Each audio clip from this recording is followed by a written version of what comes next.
everyone. Good afternoon. I hope you had a great lunch and you're ready for another great session this afternoon. I will remind you of, the same old announcements. Exhibit hall is open until 5. Go get some good books and some good swag. The quiet rooms are available. They're room 113, 114. The nursing room is available, room 115 and 16. Amiris and Mike are going to be presenting a special session at 4:30, and it goes until 6 o'clock. And it's on autism. It's not just autism, let me say that again. Not just autism, generic extensions of effective practice across special education settings. And that's in the President's Hall. All right, so I am honored and privileged to introduce Rachel Kittenbrink and Jim Miller. I never got to work with Rachel, even though she worked for the Autism Initiative, but I always admired her work from afar because I live far away. But she has a brilliant analysis and is always so much fun in her applications. So I am sure that Jim is also the same because he works with Rachel. Anyway, so without further ado, let me welcome Jim and Rachel. Thank you.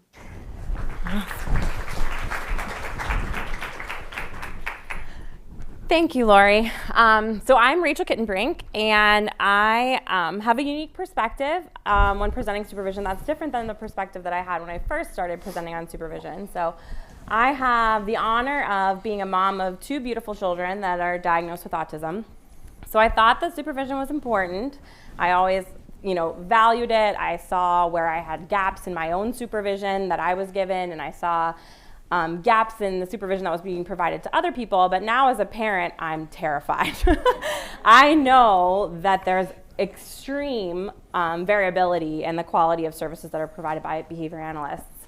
And so I think when we're trying to narrow down one specific area where we can, as a culture, make a change, I think supervision is where that has to be. So I'm excited to present about this topic, although I must say it's a little bit drier than watching adorable kids learning cool things. So we'll do our best to keep it entertaining and to give you examples of what we're up to. As Lori mentioned, I worked for the Autism Initiative for a number of years, and about 2 years ago, I had adopted my second child and was in this very curious limbo phase of life where I actually didn't know when I was going to be able to come back to Pennsylvania. And I called my dear friend Mike and I said, I think I have to make a change. I felt that I need to potentially open a nonprofit clinic that supports kids with autism. And at that time, I was under the impression that I might actually adopt another child that already had an autism diagnosis. So that was 2 years ago. I opened the clinic. It was started with just kind of a couple part-time people working with a couple kids. And 2 years later, it's like a full-blown business. It's a business. So we have about 15 staff and we serve about 20 families.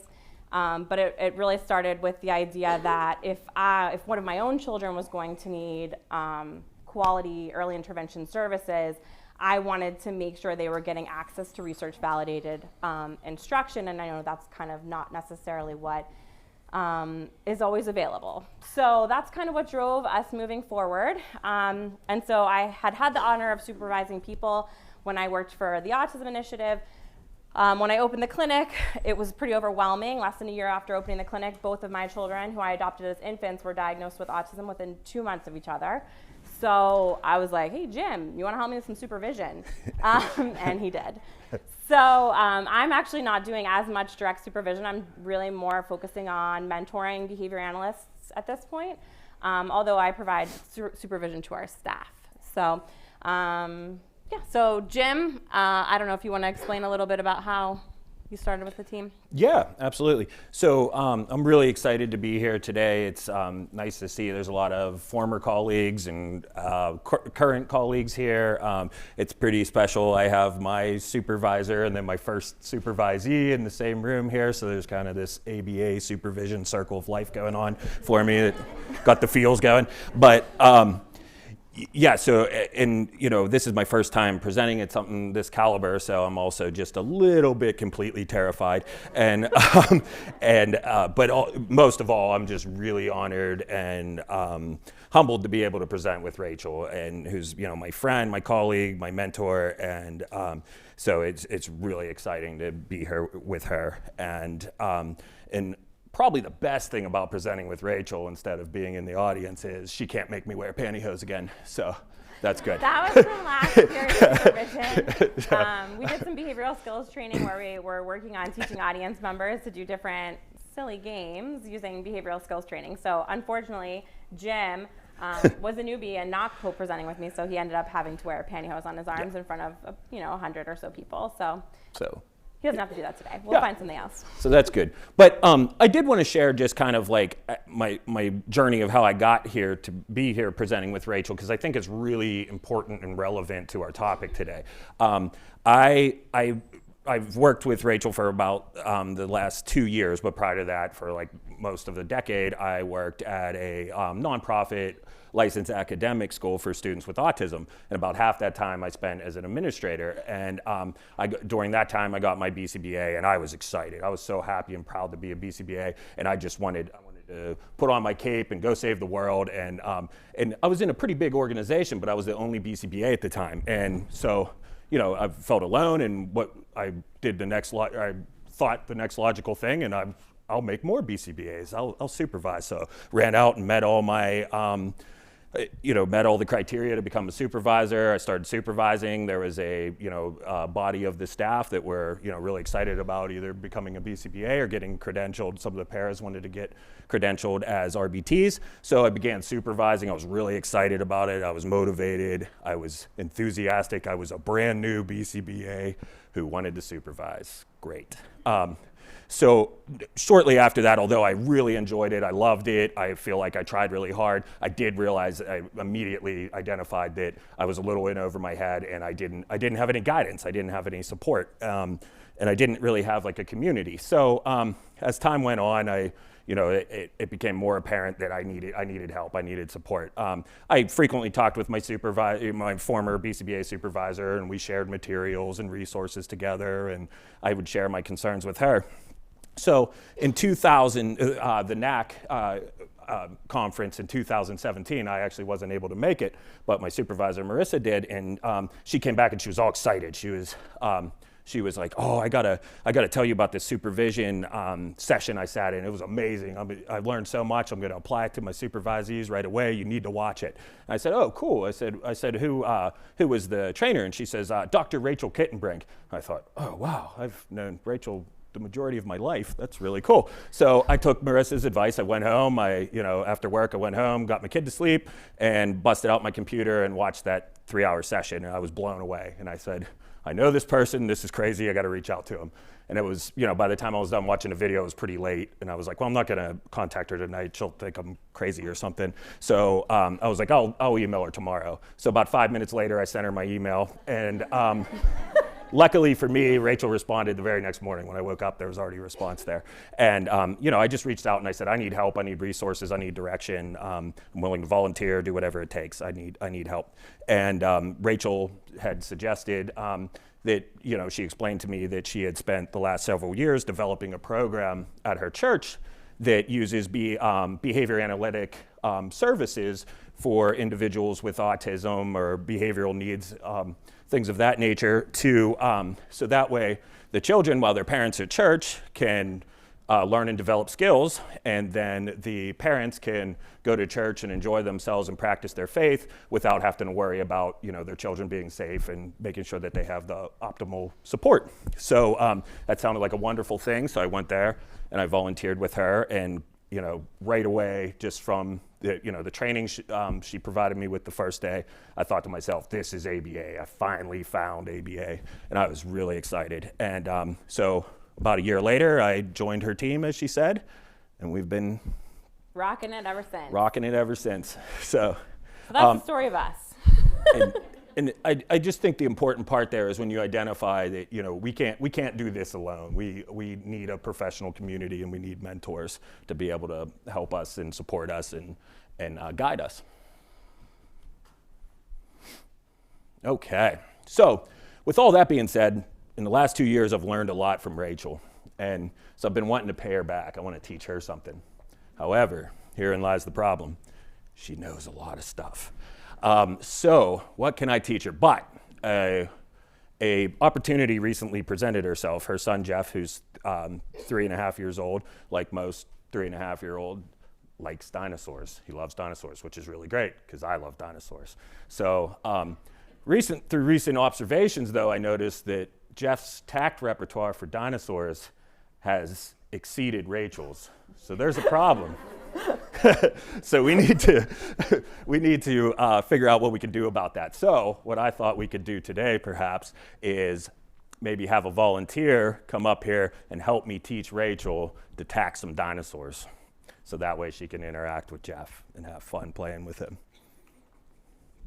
So, Just go for it. Anybody? Anybody. Okay. In addition to, there's 2 parts to this activity. Yeah. So in addition to Jim teaching me about dinosaurs, which is a deficit, which may take hours to correct, and we obviously don't have, but we'll try. I also have some knowledge that Jim doesn't have that's not behavior analytic, which is that I have a novel repertoire of I guess it's a more advanced repertoire of boating terms than Jim. So I have some experience boating, not a lot, so don't ask me to do anything on a boat other than enjoy myself. But my goal will be to teach someone using behavioral skills training how to teach Jim to learn some new boating terms. And the purpose of this is really to get us to the how do we teach other people to teach?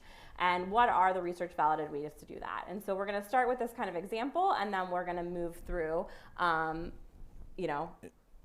some more of the research rationale, examples, and then we'll have another opportunity later to practice some skills. Okay, so we need a volunteer. Come on. Somebody? All right. Ooh, all right. All right, thank you. Right here. Perfect. Okay. Well, thank you for volunteering. Really, I'm the person that's going to be embarrassed here, in case anyone's wondering. Okay. Now let me ask you, are you familiar with airless teaching protocols? Yeah. So what we'll do is, I'm in kind of the spirit of modeling behavior skills training. I'm just going to go over the steps with you briefly, and I'm just going to talk kind of about our rationale for using airless teaching to teach her the tacts for dinosaurs, and then I'll just review the steps with you on our written form here, okay? So what we're going to do, there's no quiz, No. except You get to try to teach Rachel some dinosaurs, which might be hard. They have hard names. Okay, so the first thing we do is we have to make sure that we have our materials, and we have that. So when we're doing airless teaching, we have the 4 trials of it. So we have a prompted trial where we're going to show her the stimulus with the SD, what is it, and then we're going to do a 0-second time delay and follow it with the prompt. So we'll say the tact to the dinosaur. Then what we're going to do is have a transfer trial where we represent the SD, but this time without the prompt. And then we're going to ask her a few distractors. Now, we don't have other picture cards, but she's fluent in all echoic. She can do, her listener response repertoire is great. Her motor imitation is great, so you got it. And then, so you could just do a couple distractors, and then we have our check trial where we just come back and check the tact of the dinosaur and see if she retained it after that. If an error does occur, we can just end that trial and then go back and start back through the sequence with the prompt trial. As far as reinforcement goes, we want to make sure that we're differentially reinforcing quicker responses, and then also the targets, which are the dinosaurs. Rachel really likes fist bumps and high fives, by the way, just so you know now, that. I have a question because, okay, so airless learning when the response is vocal. I mean, obviously, if you're doing something receptive and you're going to touch, dinosaur, and you go to touch the cat, I can move your hand. Mm-hmm. But with a vocal, once you start emitting it, and once you get a phoneme out or something, you've erred. Right. So the assumption for this practice is that I have a sufficient echoic repertoire to basically echo anything that you say. Right. So, that's like more of a complex question that about like procedures, which I don't think we'll have time to go into this presentation. But maybe we can talk It's about just it after. my own personal question because Right, because how is it there's a errorless lot of if they don't? trials that Right. you can do errorless, but once you start admitting it, How I do you can make just that change? represent, not reinforce, but you have erred. Right, right. So for this purpose, sorry to Yeah. no, That's that's okay. great. It's very thoughtful. But for this purpose, we're just going to focus on Yeah. pretending like I can echo anything. Yep, she's Okay. really good. And if any questions come up like that, we also have our emails at the end. So feel free to email us if you have any questions that are kind of off topic of the supervision. The answers are in the Okay, back. so we have the answers on the back, so we can do it. Bo Peep. Yeah. And so Compliments of my mother. what I'm going to do is I'm going to demonstrate a dinosaur that we're not going to teach her, okay? So that way she won't. No, so I'm just going to, again, I just went through the steps with you. We have the written steps right here in front of you. So now what I'm going to do is I'm just going to demonstrate the skill for you. So I'll go ahead and practice it with you. And then, play her? and then, you're gonna be the student. you're going to be the student. And then after that, I'll give you a chance to practice with me, and then you can go try to teach Rachel. So what I'm going to do is, again, I'm going to start with my prompt trial, go to transfer, then I'm going to distract, and then I'll do my check trial. So I'm going to start with, what is it? Dilophosaurus. Dilophosaurus. What is it? Dilophosaurus. Touch nose. Show me stomping. What is it? Dilophosaurus. All right, good job. Nailed it. All right, you nailed it. So the procedures that he's going through are that he's first going over the rationale, then he's providing the instructions with written instructions, then he's modeling, okay? So the next step? The next step is I'm going to give you a chance to rehearse it. So we're going to just go ahead and you can practice with me. You can go ahead. You're going to teach me Diplodocus. Okay. Okay. What is it? Diplodocus. Diplodocus. What is it? Diplodocus. Jump. Do this. What is it? Diplodocus. Wonderful. So you had the steps down there. You gave me the prompt to transfer. You gave me a couple distractors and came back for your check, and I was able to get it. And just make sure you provide that reinforcement at the end. But that looked great. So I think you're ready. You can go ahead and try to teach. If you need help with any of the names, let me know. This one's pretty easy. How many do you think I have to get right? Do you think she could do all 4 of those? Or should we just Do I have to retain this? Yeah. I was just going to say, I mean, if I don't have to retain it. So we'll move these ones. I don't want to distract you by Yeah, don't Yep. look at anything. names Okay. because- So let's see if our BST worked. Okay. What is it? Spinosaurus. Spinosaurus. What is it? Spinosaurus. Do this. Do this. What is it? Spinosaurus. Wow, she's a great teacher. And All right, yeah. I think the social reinforcement was pretty good for me as well. So Yeah. you gave me a look like, yeah, you got that right, which is awesome for me. Okay, so that was one example. Do we want to do a couple more or? Sure, let's do one more. We'll come back and check. We'll check this one again, see if she has it, and then we can move and we can maybe have somebody else teach me the boats Yeah. then. Okay. Okay. I know this one. No, I was like, could you pick harder words? No, I'm sorry. I'm not going to try to say. This one I know. Okay. Okay. What is it? Brachiosaurus. Brachiosaurus. What is it? Brachiosaurus. Touch nose. Clap. What is it? Brachiosaurus. Oh, I thought she was going to err on me. I almost was going to say Brontosaurus. Check this one. Let's see if she has it. Okay. Here it comes. Wait, can I check a... Oh, I can't remember them. I was going to have you do a receptive trial. Okay. What is it? Spinosaurus. Good. She's I good. nailed it. She's good. Okay, All right. perfect. See the spine? Yep. Yeah, So I see just- the Yeah. spine. That's right. It's the relevant stimuli. Yes. All right. All right. Well, thank you very much for helping with us. Okay. Let's give her a round of applause. Thank you very much. So Jim gets a point for being able to teach me dinosaurs through behavioral skills training. Who wants to teach Jim some boating terms? Anybody? Can I have a volunteer? We're just going to do 2 quick boating terms. Yep.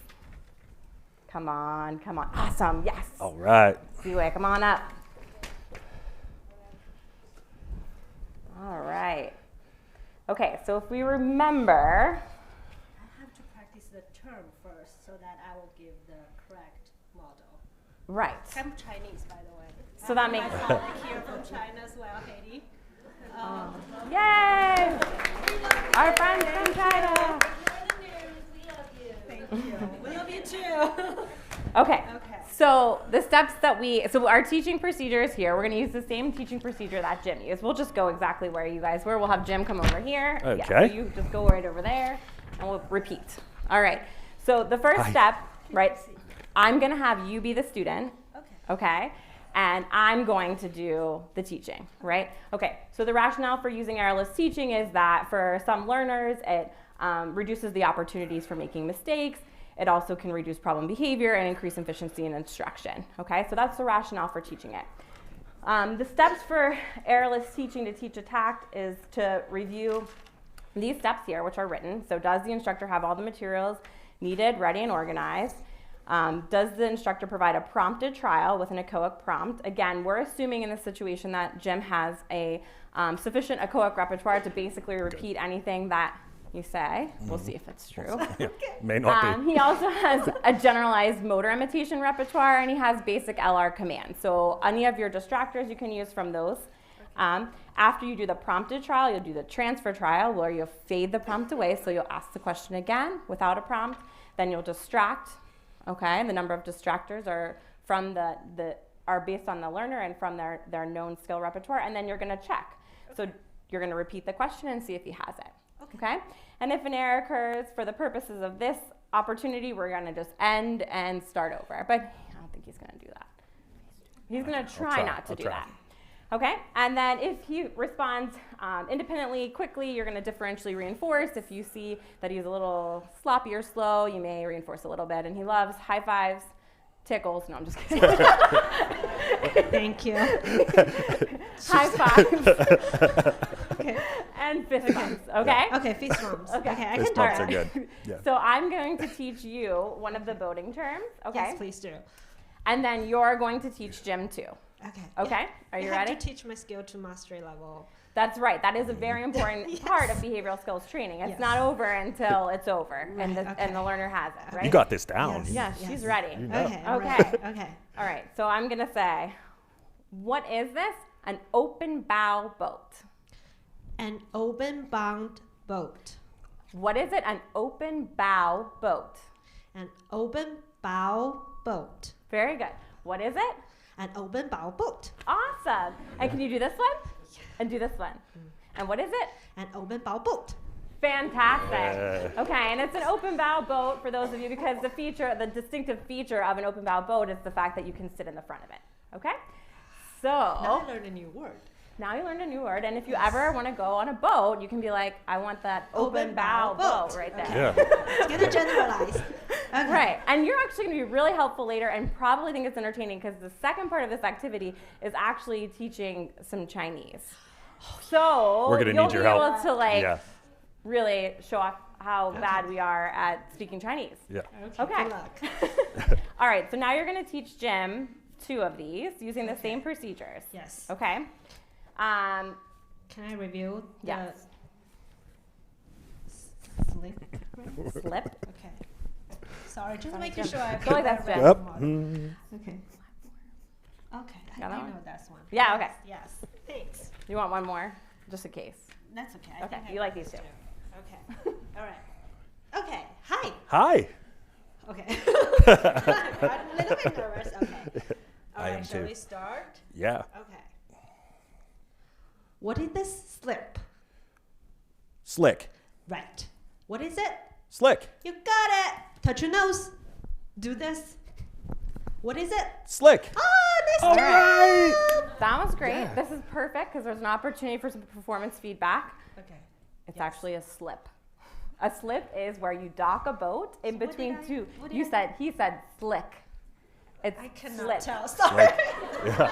You said you can give me the right answer. I don't know it. You're teaching me it. Sorry, Okay. did I say slick? Did I say slick? He I don't doesn't know. know them. I Yeah. sent him the pictures and I asked him if he knew what they were, and he gave me incorrect answers Yeah. for all of them. Yeah. Wrong model. Okay. Okay, so slip. Slip. Okay, try that again. Do you want to practice with me? Slip. Slip. Can I do this instead? Well, let's finish this one up and then we have to perform to mastery. We got to air correct here. Okay, let's try again. Okay. All right. Okay. What is this? Slip. Slip. Nice. What is this? Slip. Awesome. Do this. Say the way. The way? Right. What is this? Slip. Yay! Yeah. Right, and that was Yes. perfect because what we needed was an opportunity to show what performance feedback would look like, and you Yeah. were able to model that for us, and then you Yep. performed to mastery, so that was awesome. Thank you. Thank you very much. Thank you. We'll use your expertise later. We appreciate that you came here for this conference Thank you. and that you're here with us now. All right. Sorry, we're getting a lot of feedback. We'll There try we and go. fix That one. There was this one here. Okay, so if anybody wants to learn more dinosaurs or boating terms, you can see us after the session. Yeah. But that's what we have to offer for now. Okay, so I'm going to start us out by talking about why supervision is so important. So in the recent years, there's been such a substantial increase in the number of B3BA certificants that it's kind of flooding our field with novice behavior analysts. And if we look at the figures from year to year, it's overwhelming. So we really have, transformed from a very, very small community to a very, very large community very quickly. And what we know can happen with that is that we can end up in a circumstance where our quality is and our credibility is at risk. So what we need to be focused on in supervision is how is it that we grow at such a rapid rate and ensure that the quality is the best that it can be. So as of March 31st, 2015, the BACB instituted the supervisor requirements and updated experience standards to help support that. So they recognize the problem. They're like, hey, we have got this massive growing beast. We need to set some standards up to make sure that people have a minimum amount of training to support people that are entering into the field. Oops, sorry, I skipped it too. There. Yeah, so we put some of the data up here for you. It's right off the BACB website. And you can see in the last 2 years, the number of BCBAs has grown by about 10,000. And then the number of RBTs has grown. So, I mean, that is tremendous growth. That is a challenge to keep up with there. And if you look down here, we can see how in 1999, there was 28 BCBAs. And then a decade later, there was almost 6,000, and then now another decade later, we have almost 35,000 BCBAs. So, if we're looking at my story earlier about being a new BCBA supervising, and it doesn't matter if you're actually supervising those who are seeking credentialing, or when you're a BCBA, you're supervising somebody. You're coaching staff. You might be parent training. You might be consulting with the school district. So in some format, in some facet, you're doing some level of training and supervision. So this is something that we really have to be aware of as we grow. On the next one here, we're talking about since the establishment of the RBT credential, that was in 2013, by the end of a year later, 2014, we had 328 RBTs, and now we jump ahead 5 years later, and we have, as of July 1st, we have over 60,000 RBT credentials. And these individuals, just like the BCABA credential, they need ongoing supervision. So not only do they need their initial quality training to be able to meet the competency standards to sit for their exams and pass their exams, but they also need that ongoing quality of supervision. And that's a tall order, because if you're looking at 5% of their work, if you're supervising 5 RBTs who are working about 40 hours a week, that's a lot of supervision that you're responsible for. So on our experience standards here, as Rachel mentioned, there was the task force that was formed there to start to address this issue. And out of that task force came that all supervisors must complete the 8 hours of training prior to the initial supervision. However, and I think both the BACB and everybody in the field realizes that this is just the first step. There needs to be a lot more moving towards a structure and more standards for quality supervision. What is quality supervision, and how do we do it, and how do we do it with integrity and fidelity? And then supervisors and the supervisee must maintain supervision records for each supervisee for at least 7 years. And again, this is for audit purposes, and we'll get into this a little bit later. Okay, so the BACB, and this is right again off the website, so you know, you can look at it right in the most updated standards from, this one was from April 2019. But just to kind of summarize, because we dive into all of this a little bit more throughout the training, but we have, you know, we need to make sure that we're monitoring the supervisee skills. We have to be, you know, present, we need to be interacting with them and making sure that we're seeing samples of what they do. And now, you know, there's various types of supervision, so you might be doing this remotely, but we have to make sure that we're somehow monitoring the supervisee's work and getting those work samples, whether it's through video or in-person observations. Conducting behavior skills training, we already talked about that, and we're gonna do more activities with that eventually. And then modeling technical, professional, and ethical behavior, and this is super important. You know, not only do we need to teach these technical skills, that we use things like behavior skills training to teach specific skills, but we also need to teach these big picture skills. Professionalism, what is professionalism? How do we break that down into teachable units of behavior? Ethical behavior, how do we teach that? Not only do we model it, but how do we get supervisees and trainees opportunities to practice these skills? And then also teaching teaching skills, supervisory skills, because, you know, again, when supervision ends and they get their credentials, they're gonna be supervising somebody, whether it's formally or informally. And reviewing the trainees' written materials and overseeing and evaluating the effects of supervision. So we need that analytic piece. We need to make sure that our supervision efforts that we're applying are causing the desired change in the supervisee's behavior. Okay, so when we look at the literature on quality supervision, Dixon and colleagues outlined and kind of assessed a few key components to determine what are the variables that are important when assessing effective quality supervision. So they looked at things like the intensity of the supervision, the qualifications, the caseloads of the supervisors, and the outcomes.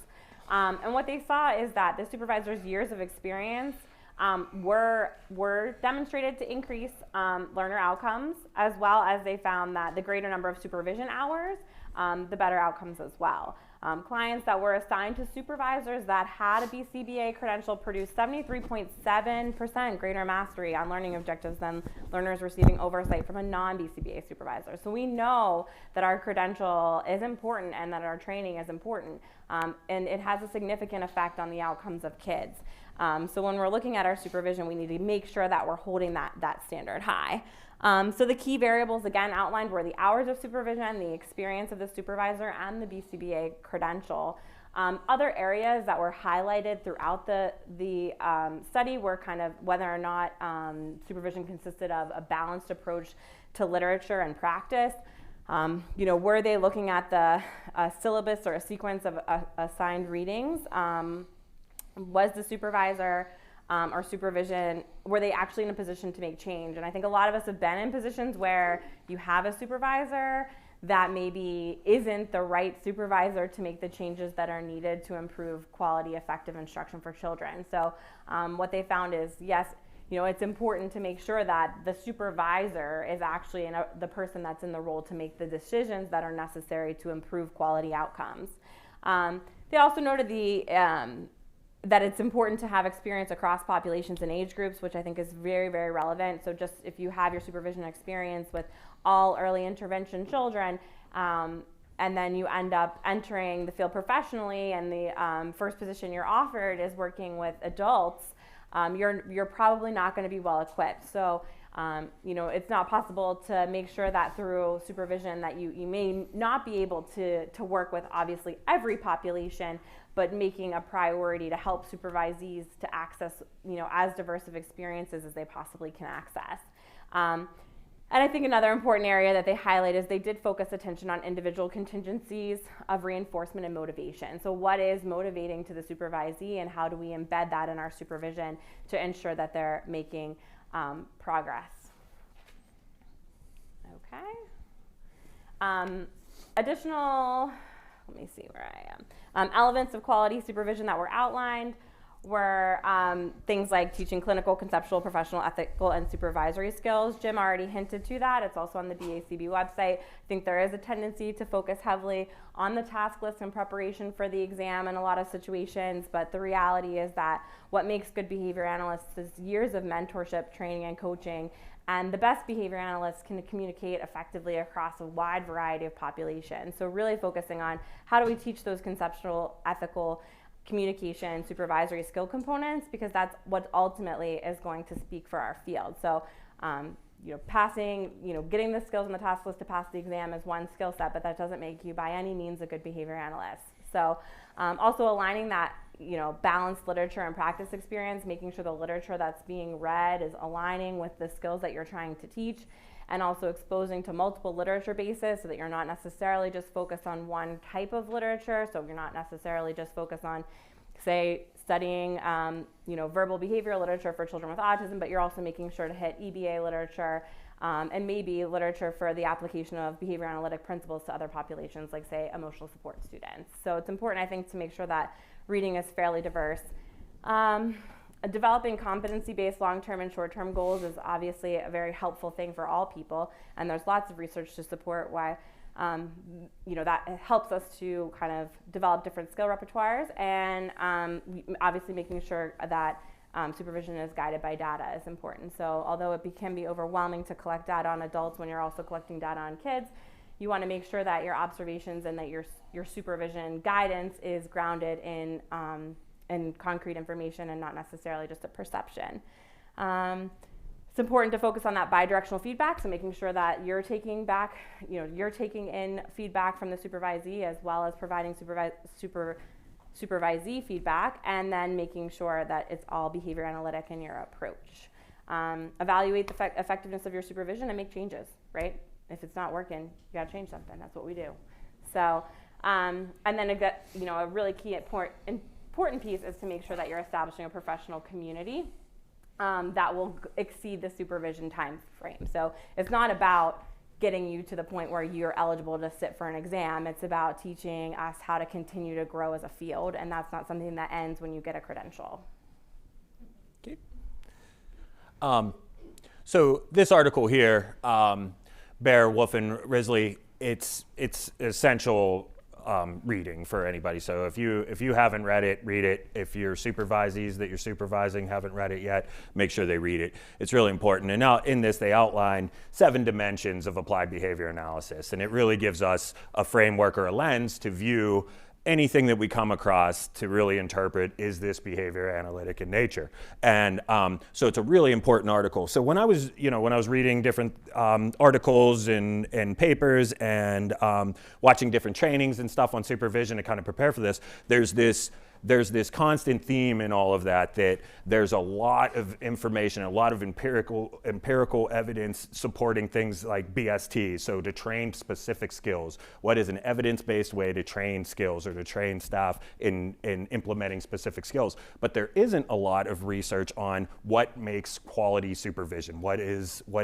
a quality sequence or a framework to follow? And I was thinking, we as behavior analysts, we have it. We have a science. We have a science that can be applied directly to our behavior as supervisors to teach skills, to shape behaviors of trainees and supervisees that we can apply directly to it. So I just wanted to spend a little bit of time taking these 7 dimensions and kind of, analyzing supervision with it. So when we talk about applied, we're talking about applying the science to better behavior, to improve behavior, and to teach socially significant behavior that is going to improve the quality of life. So when we're looking at that from a supervision point, we're focusing on skills that are socially significant. So of course we have our task list to guide us. We have the ethical compliance code. We have these things, these tools that are already there to guide us, but we have all that other stuff. What are those other socially significant skills? So I can teach someone to to implement a functional analysis with fidelity. We can teach someone to do a multiple stimulus without replacement preference assessment with fidelity, and we can collect fidelity, and they can do that, they can implement it. But we need to be able to teach them all the other skills. Communication. If you have someone that is extremely skilled and talented and extremely intelligent, has a wonderful conceptual understanding of the behavioral principles, but they can't explain it to somebody else, or they can't explain that to a parent, or they can't disseminate that information in a way that's going to be well received at an IEP meeting, then it's trapped inside them. We need to be able to help people and apply this to clients and families and consumers. And so when we're teaching applied behavior, we have to look at what is socially significant and what is immediately socially significant for this trainee. So if it's email, then we gotta teach email. If it's communication, we gotta do that. If it's dress code, so as supervisors, we have to be a jack of all trades and be ready to teach whatever that trainee needs. Behavioral. We need to be able to measure the behavior. We need to be able to see it. We need to be able to record it. We need to be able to quantify it to make sure that we're making the change that we want to. And the important thing here is not sitting down and talking about ethics, not sitting down and talking about what is professionalism, what is not professional. We have to be able to give our trainees opportunities to do it, and we have to be able to see them do it so we can provide performance feedback. So, and that can be tricky. Some of the things are really easy to create opportunities for them to practice the skills, and some things aren't. Analytic. This is our baseline. We have to be able to get our baseline with our initial assessments, and then be able to look at how our supervision, and be able to demonstrate that it is our supervision that's causing the desired behavioral change in the supervisee skills and behavior. Technological. We have to, with supervisors, because this doesn't exactly exist right now. For some things it does. For for behavior skills training, there's a technological approach to that you can spell out in exact terms. It can be replicated by somebody else. But as we develop our supervision models, we have to create a technology for them that not only that others could potentially replicate, but we can replicate ourselves with new supervisees. So as we do things, and of course it's going to have to be adapted from person to person, but creating a technology that can be replicated with fidelity and that's observable, and we can measure outcomes with it.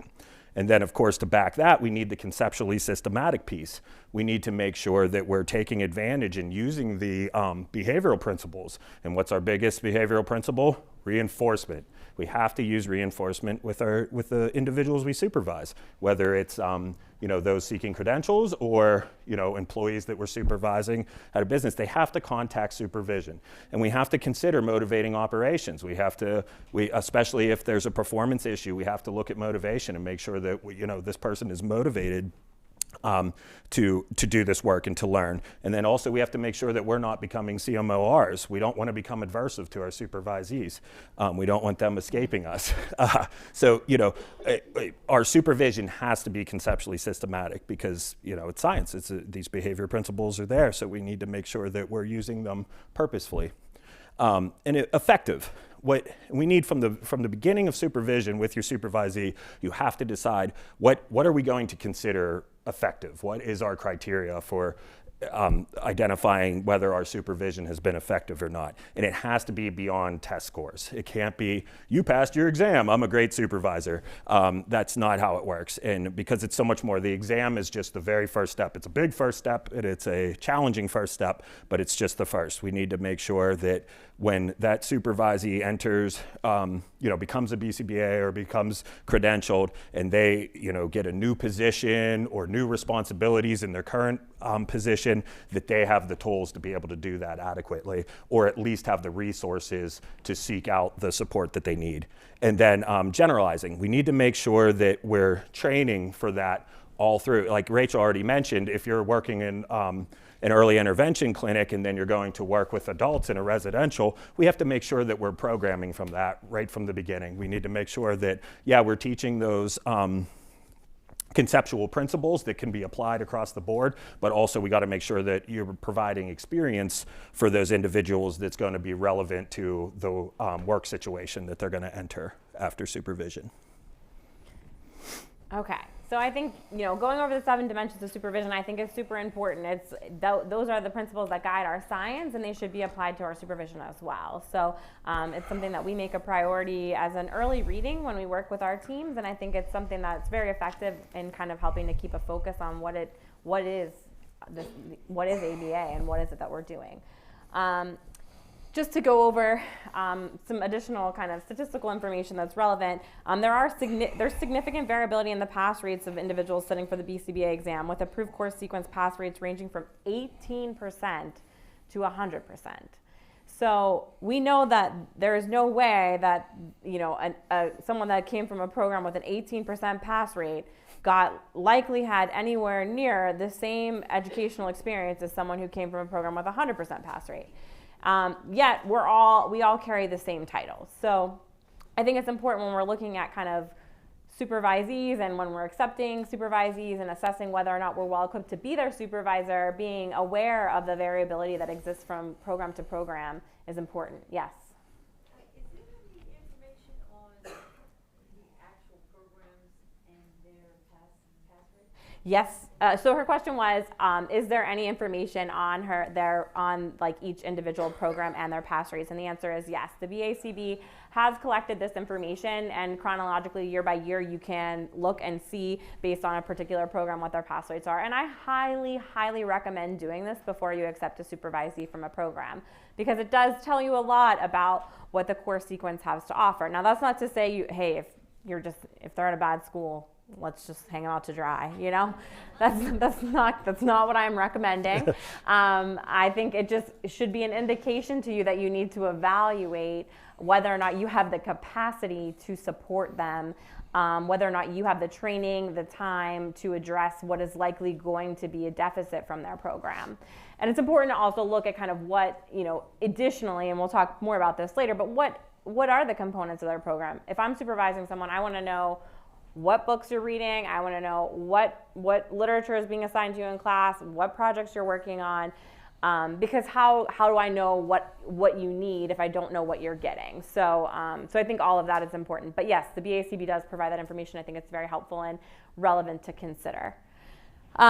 Supervision experiences contribute additional variables that can considerably affect the quality of behavior analysts and instructors in the field. So basically, if you have a poor supervision experience, it also can be really have a significant effect on our field. So I have to say that when I first started supervising, it was because I entered a work situation where I had a BCBA and I was like, yes, I love behavior analysis. It is wonderful. I am going to go in and I'm going to use these principles and it's going to be awesome.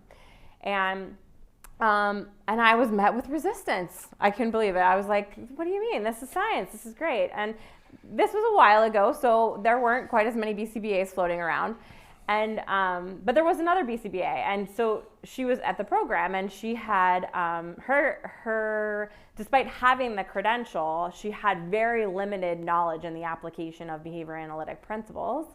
So that made me think, that this isn't her fault, right? That's not your fault. If you end up with a BCBA and you're working in the field and you don't necessarily understand or know how to apply the principles, that doesn't mean that you did something wrong. That means that we've done something wrong as a field. So that's what pushed me to start supervision, not because I was like, I love teaching adults. I actually really love working with kids, but adults are good too. So that's kind of what made me take the push. So I think knowing that a good supervision experience can also have a significant effect on the quality of an particular professional, and the reverse can happen as well. So I think it's important to kind of evaluate whether or not you have the time, the resources, and the support that an individual needs. And Jim will talk a little bit, I think, in a little bit about how you maybe can assess that at the onset of the supervision process. Supervisors must be knowledgeable of the weaknesses in the individual skill set, so as well as limitations in the course sequence. So that's where if you take people from a certain region, you may, if you're basically supervising within a smaller community, you may start to learn quickly kind of what the strengths and weaknesses are of the programs by supervising one person from each program. Again, that's a very small sample, but it does tell you a little bit about what's going on there. And usually if you have a second person from that program, then you learn really quickly where the holes are. So I think that's just something to keep in mind. So we are at an educational conference, and I am a teacher at heart. I taught life school special education, and so I think it's important to reflect on the fact that these principles are not necessarily something, or these practices for supervision are not something that is should be, excluded from the educational environment. It's effective for BCBA supervision, but it's also effective for educational supervision. And so if we look at Begney and Martin, 2006. Yes, we've shaped some weird behavior because of the microphones. They assessed university teacher prep programs in a particular region, and they looked at whether or not the pre-service teachers had received access to empirically validated behavioral teaching procedures, practices, and basically what they found was that overall participants received, and these are pre-service teachers, little training in behavioral instruction competencies, strategies, programs, and assessment practices. So when we think about how important these principles are to learning, I mean, they are learning. These principles are learning, period. And our educators overall have no exposure or limited exposure to them in their pre-service teaching programs. That's an indication that we have a lot of work to do. So this, again, was a study that was just on one particular region, but I think it is representative, at least potentially representative of some issues that we have throughout teacher education throughout the nation. Okay. So Sellers, Valentino, and LeBlanc in 2016 also highlighted some really key important variables for supervision. They basically said, to evaluate, you have to make sure you're evaluating the effectiveness of your supervision, that you're monitoring your supervision, ensuring feedback. Sometimes, supervision is usually something that people do as an extra. It's not usually their core job. It's something that they've decided to do because they feel passionate about continuing the science, or they feel bad for someone that just doesn't know what they don't know, right? So those are kind of your main categories of selecting supervisees. But basically what we need to do is make time to make sure that we're monitoring the effects and ensuring that we're giving appropriate feedback. So if we're not making supervision a priority, it will get pushed to the side, because when you have a child with intense behavioral needs in front of you, that usually serves as a pretty strong stimulus for you to respond to that, rather than focusing on, making sure you're adequately covering, monitoring the effects of your supervision and whether or not you're providing effective feedback. So I think it's something that just to remind ourselves that we need to keep in the background. Again, embedding ethics into professional development is key. Recently, we just, there's not a week that goes by at our clinic that someone doesn't say to me, Rachel, I have an ethics question. And I don't know that I'm the ethics police by any means. I think that's you, Lori. No, I'm just kidding. Lori does great presentations on ethics.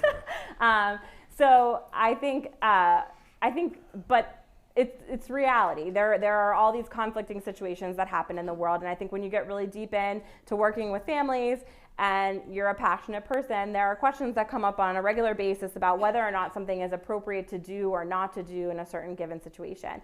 So I think it's important to kind of embed those ethics throughout your supervision.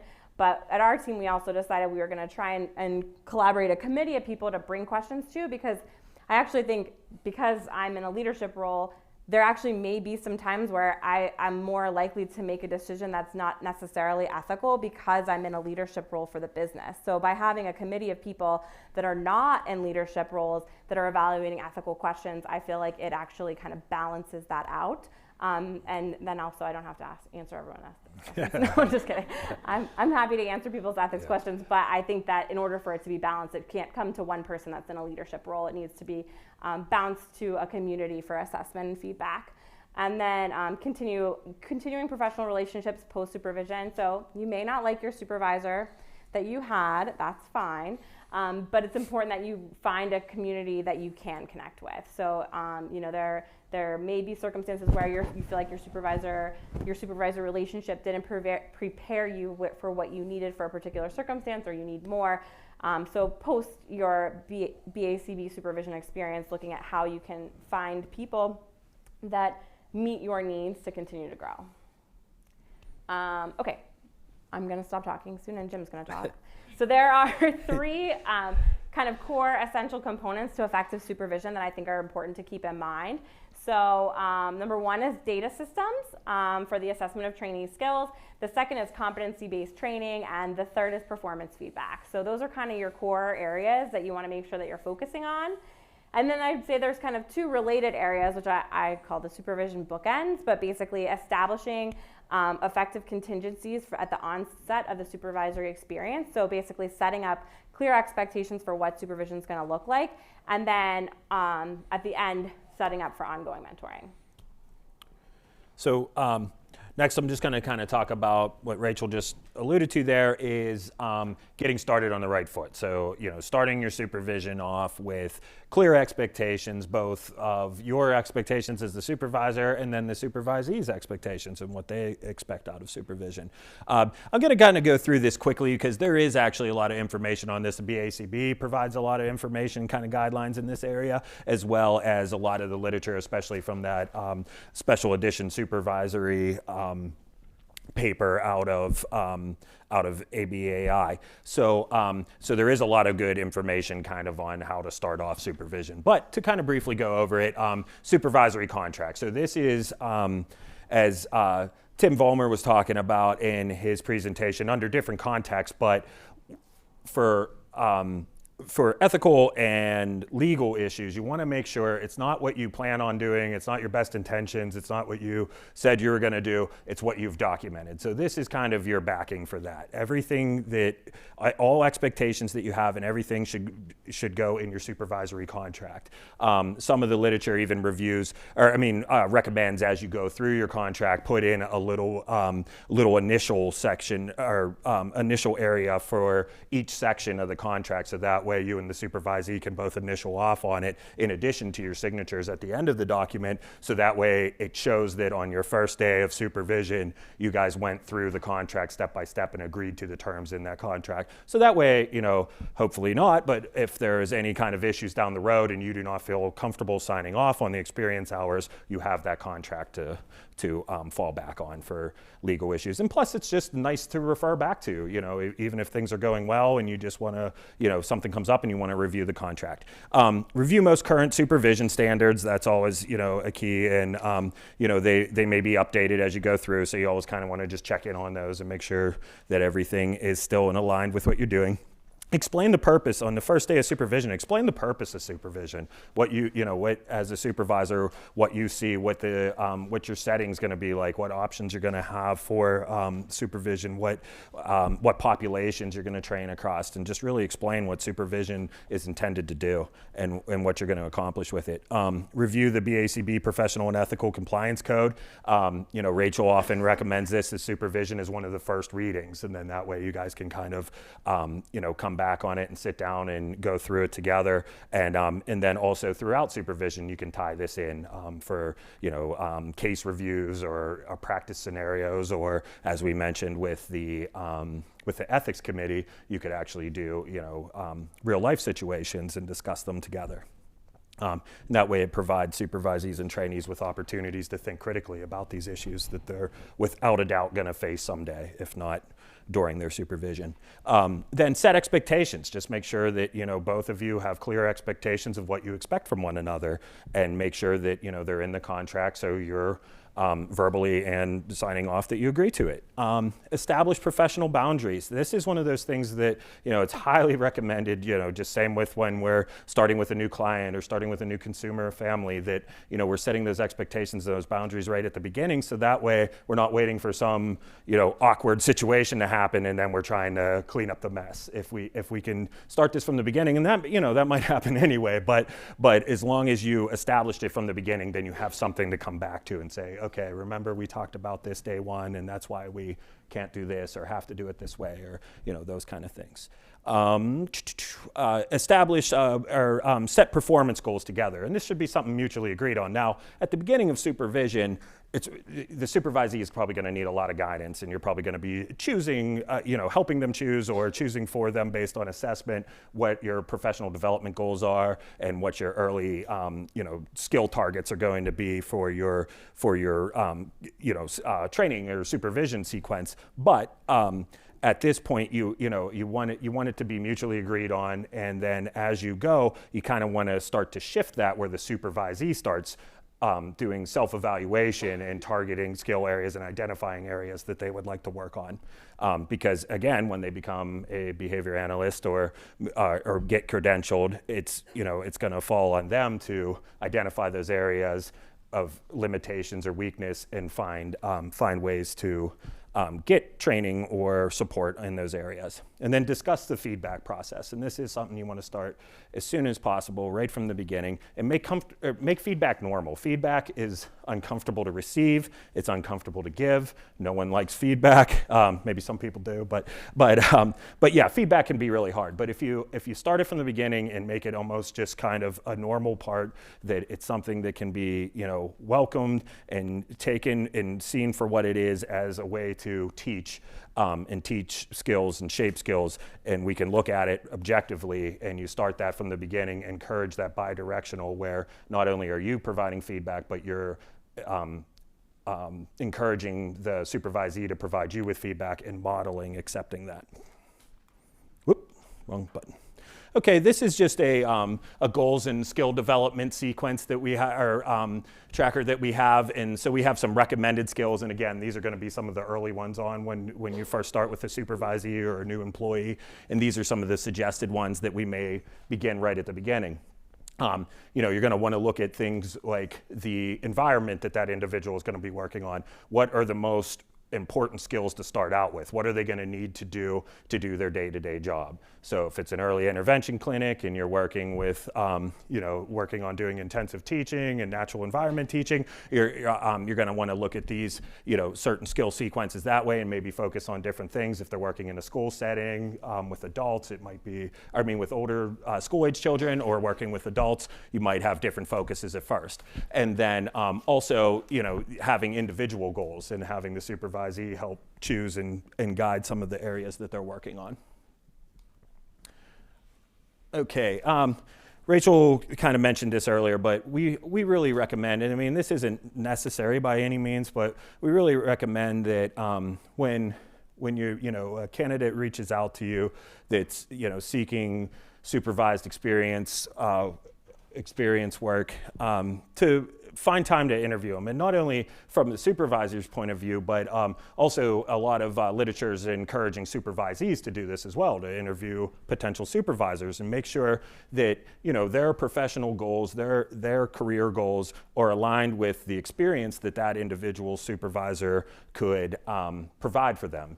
Kind of based on that supervisor's experience, the options for the supervisory location. So in our case, a lot of interns and supervisees come and they work at our clinic. So, we have a lot of early intervention learners, and, so we can kind of describe what we do, what our day-to-day work looks like, and we can kind of, see if the supervisor, if that would benefit them. And then also, like Rachel mentioned, finding out where they came from school. So what is their education like, and what are some of the areas that we would really have to focus on, and is our setting that we're working in conducive to provide them that? And this can save a lot of time, because you can have two really good people that enter a supervisory agreement, and it just doesn't work out because of the environmental conditions. It's just not ideal for that person. And you also got to look at the type of, if they want to get into administration, if they want to get into OBM or research-based, and you're working at a clinic or a day program or something like that, it just may not be providing them what they need. Again, those basic principles are there, and they can learn that and apply that to anything because it's science, but it may not be the most ideal or optimum supervisory experience for them. And I think that this came to light when we had really limited time. So basically, when you have limited time and you're trying to support the people you've already committed to, you really have to evaluate what you have left to give. And there's a lot of variability in what people need. And so, initially we thought we were going to, when I first opened the clinic, I thought I was going to do, the option for people to do paid supervisory internships. And then over the course of time, it became clear to me that I really didn't want somebody doing it if they had to pay for it. So we actually no longer have any, we don't have any situations where people are paying for supervision. All of our supervision is kind of guided through our daily work.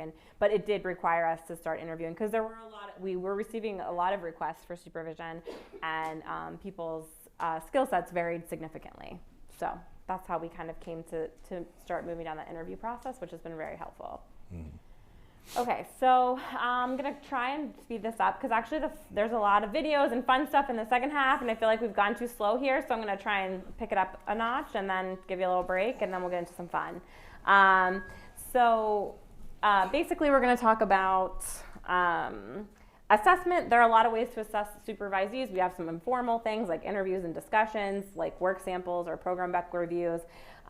We also have some formal assessments we could do, pre-tests like written and oral, competency checkouts, and direct observation.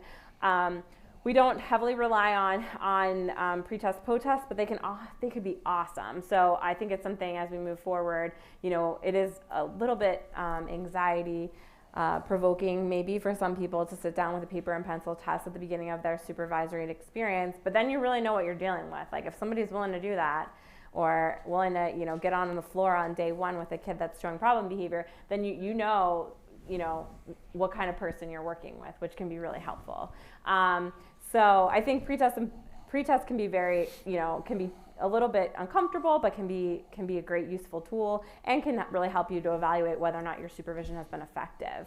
And then competency checkouts and direct observation are what we primarily utilize on our team. But we also have a lot of opportunities for discussion and meetings as well, so we get that informal assessment pieces going on. Some core areas of assessment are direct observation, generally using fidelity checklists, as is the industry standard, measurement of theory, concepts, and conceptual skills through written or formal assessments, oral competencies to evaluate analytic behavior and mastery of things like instructional design and research methodology. In order to really know how to make effective change in children or in individuals, we need to be able to speak fluently about it. So just knowing it or being able to do it is not enough. We need to be able to share it.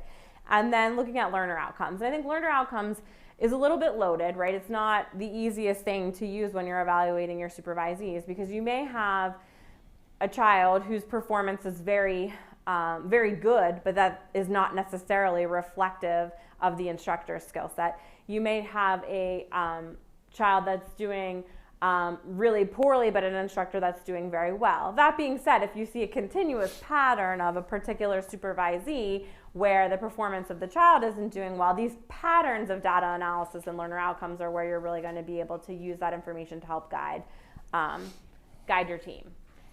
Okay, so we're gonna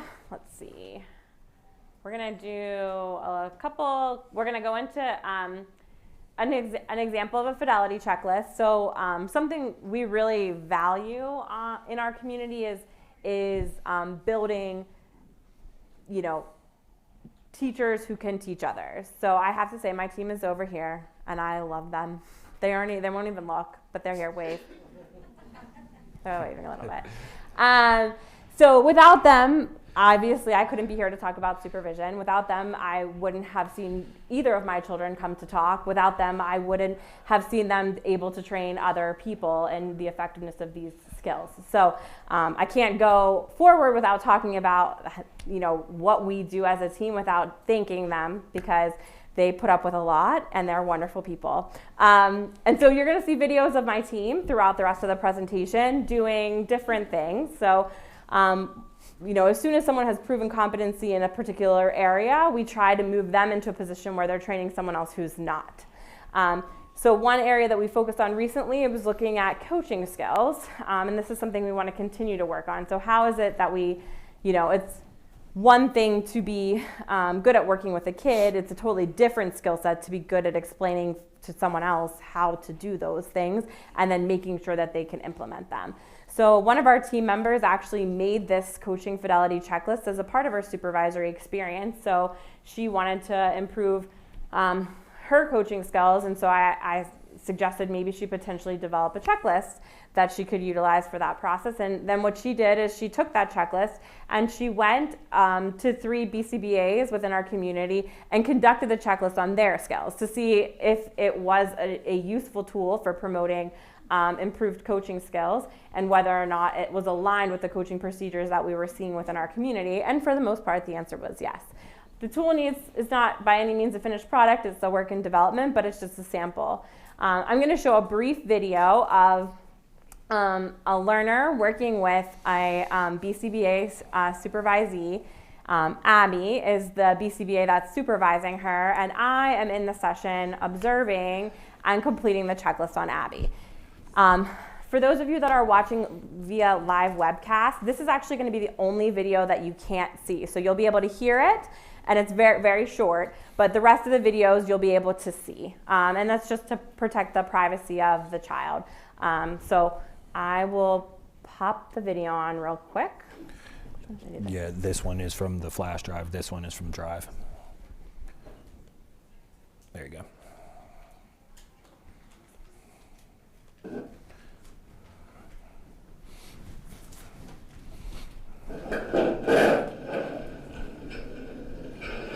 Which one? So it may not be oh! Good job, Washington. Nice. Oh! We can also get that to do a target. If he reaches, we can reinforce that. Remember, we want to nice and very to the target, but if he reaches right away, you can go ahead and reinforce that, but if you see the opportunity to target the point from you.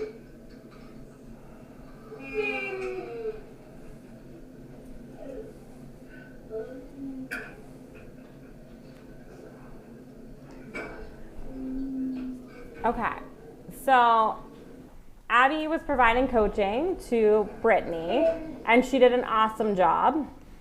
And when I looked at the coaching fidelity checklist, it was overwhelmingly glowing regards for Abby's skill set as a coach. What we were coaching on in there, and I don't know if any of you guys went to Francesca Degliaspinosa's session from yesterday, but we were using interrupted chains to teach early social behavior. So that was the skill set that Abby was training Brittany on. And she had kind of hit a few key areas that Brittany would probably benefit from some skill development in, and then she targeted those areas through her coaching. And then I completed the checklist on Abby and gave Abby a very minimal feedback, overall glowing reviews. Just said maybe there's a few times that it might be better to use less words when coaching, just because in this particular situation we're using interrupted chain procedure, and if you're interrupting the chain to coach, it may result in an unintended effect.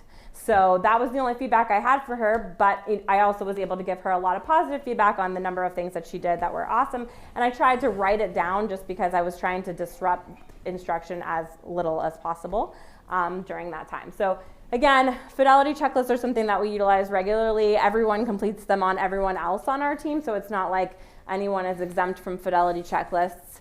Or that you have to be somebody special to do them. If there is somebody that is working on something from a performance goal or an area of that they've determined they want improvement on, we say that it would be ideal that the people that are completing those checklists have obviously already demonstrated competency themselves. So you can't have someone complete a checklist on you that hasn't demonstrated competency yet themselves. Other than that, we work within a community where we have a lot of skilled people that are skilled at various things. So we want to utilize everyone's strengths. So it's not like there's any rules about who gets to do what.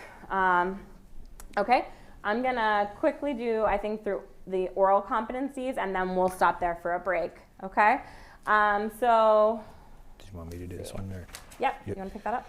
Okay, so yeah, oral competencies, a lot of times we use literature reviews for this. So as Rachel already mentioned, we need to get that fluency in behavioral terminology. And we might have a mixture of different levels within one literature group, and we may have some supervisees or some employees working on learning the fluency with the behavior terminology, where we may have somebody else who's interpreting, working on saying it in more plain terms. So you always have these differences that you're focusing on.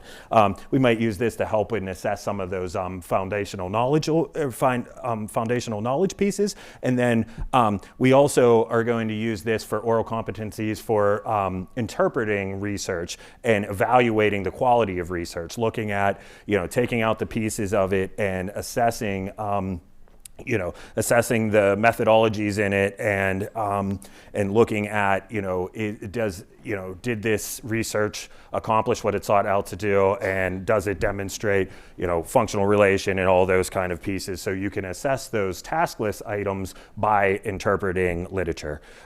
So our next video that we're going to have here, this is an example of one of our literature groups. And what's kind of neat about this literature group and then our community in general is we have all these different experience levels, and we have all these different areas. So within this group, Abby and I are the BCBAs that are kind of facilitating this group, and then we have a couple supervisees that are just kind of beginning their coursework and beginning their supervisory process, and then we have a few that have just finished. So what we see in here is some of the, we're reviewing a chapter from Catania and on schedules of reinforcement, and we're talking about fixed interval post-reinforcement pause. And one of the newer supervisees asked a question. So one of our supervisees that just completed her supervision sequence, and who's extremely skilled at conceptual knowledge and interpreting literature, is answering that question and showing a little visual for it.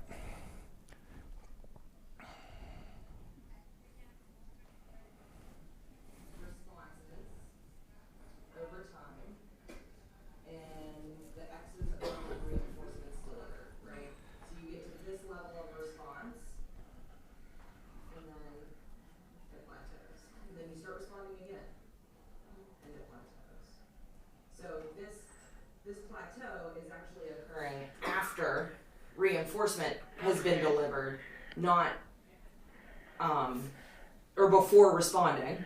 Does that make sense? Like they overlap. The times overlap. Like after reinforcement is before responding resumes. Yeah. Does that help? Okay, that makes sense. So post-reinforcement, immediately after accessing reinforcement, pre-responding. Okay. Right. Okay. So that's just an example. We try to have discussion groups weekly. Sometimes we can achieve that, but we are a rapidly growing business with competing demands, and sometimes it doesn't work out. That being said, it's something that we're committed to doing and committing to improving what we are working on. So we're going to get you out there to get the good snacks. We'll see you at 1:45.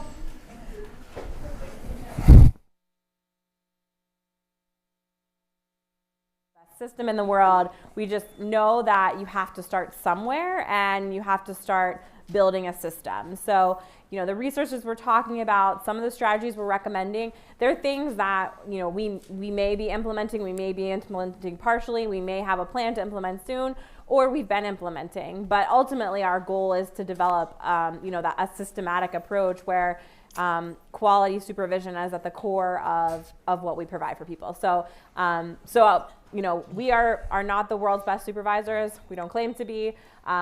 We know that we have a lot to learn, and our supervisees teach us a lot on a daily basis about what we need to be better at. So I think that's just something important to keep in mind when we're doing this, is that it's really, this process for us is about growth and how do we become better at supervising, not necessarily that we're touting that we've had this figured out.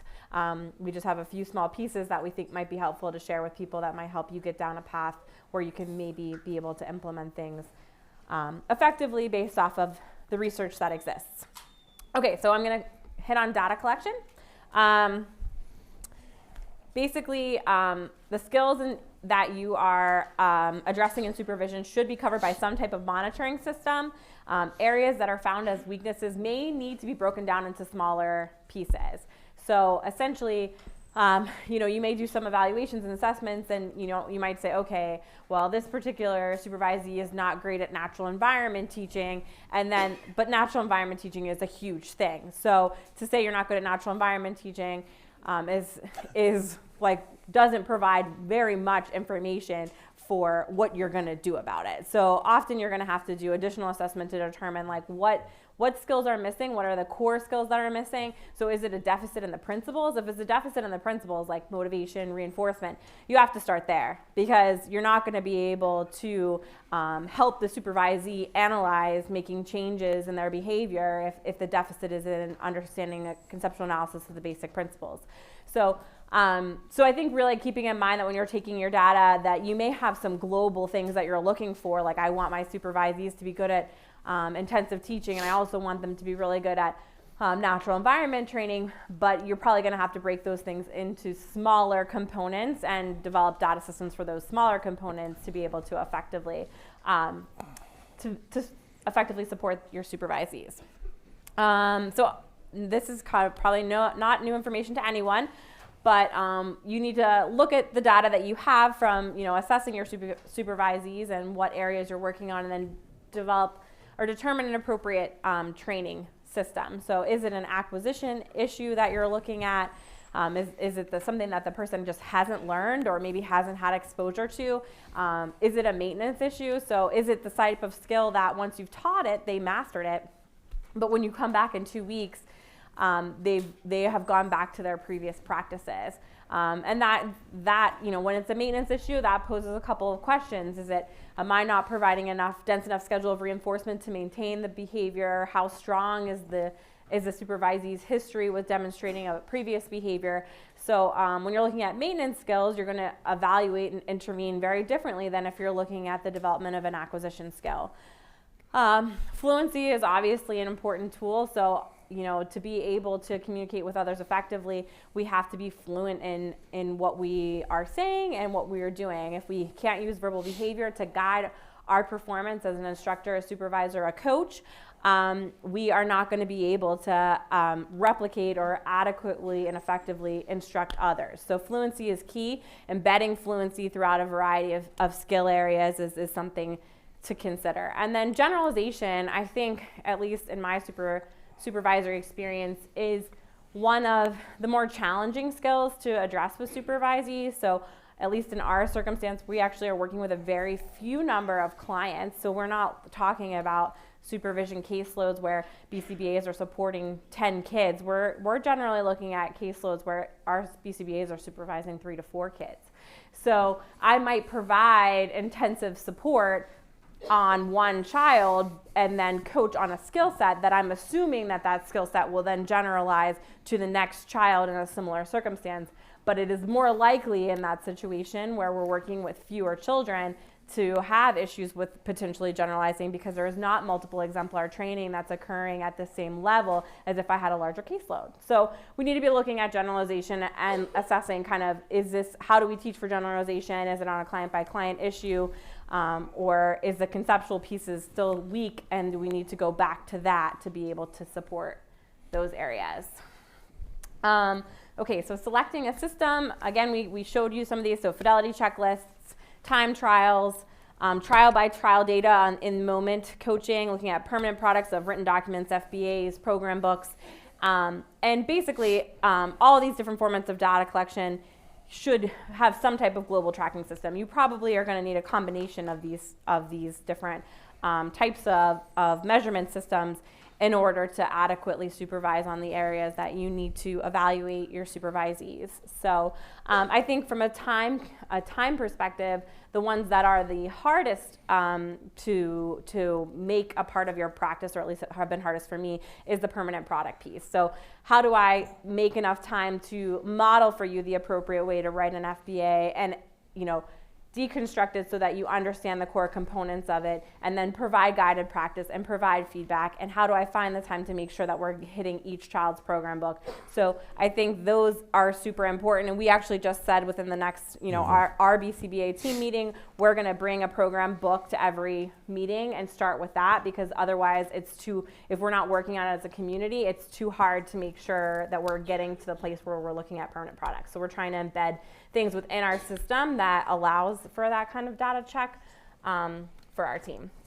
So it's important to kind of set up a system. So this is just an example. If the objective for a particular supervisee was to demonstrate intensive teaching procedures, you have a number of options for data systems that you could choose, okay? You could look at them demonstrating an oral explanation of the teaching procedures. So tell me what procedures you are going to use to teach Tact errorlessly, okay? You could also look at when they're teaching, are they demonstrating a particular skill you've identified, like have they effectively implemented the error correction procedure when working with a kid or with a Confederate learner, like another adult. Or you could look at, have they completed 3 procedural fidelity or treatment integrity checklists on the teaching procedures that have been outlined with 90% accuracy or greater. Or you could use a combination of any of those 3. I would say for the majority of our teammates, we actually have everybody do all of those. So basically, before someone is competent in those procedures, they would have to have completed all of those steps. All right. So talking about formal progress monitoring, this is where we get our data from. This is our data about supervision and how we collect it. So we can with formal progress monitoring, we're targeting certain skills with this. This isn't just informal supervision's more, or progress monitoring's more when you're sitting down, you're just observing a session, just kind of the natural flow of it. Maybe you're taking advantage of opportunities for coaching, or maybe jumping in to demonstrate a skill and then hopping back out and having the supervisee jump back in. So informal is just kind of more that where you're popping in on a session and observing, where with formal progress monitoring, we're letting the supervisee know exactly what skills we're going to be evaluating during that time. If we're using a fidelity checklist or using some kind of measurement tool, we're letting them familiarize themselves with that first prior to the session, and we're setting those expectations, and then we're observing them. And the thing to remember with this is, although there's a lot of great strengths here, because again, this is where we get our data. This is how we're going to evaluate, or this is our information that we're going to evaluate the effectiveness of supervision on. But also, this is we have to remember that, especially for new supervisees and new employees, this can be intimidating. They can kind of feel like they're under the microscope. This is, the supervisor with the clipboard, like, show me second trial transfer. You're doing great. So you have to remember that, from the perspective of the supervisee, how this could be too. And also with the formal or informal progress monitoring, you kind of see more of like the natural flow of the session, where with this, because we're focused on a skill and because we need to on a specific skill, it doesn't really give us like the full scope of the session. And these also require preparation, so you have to make sure that you have your data collection tools and any materials necessary to assess that. So next we're going to talk about teaching analysis.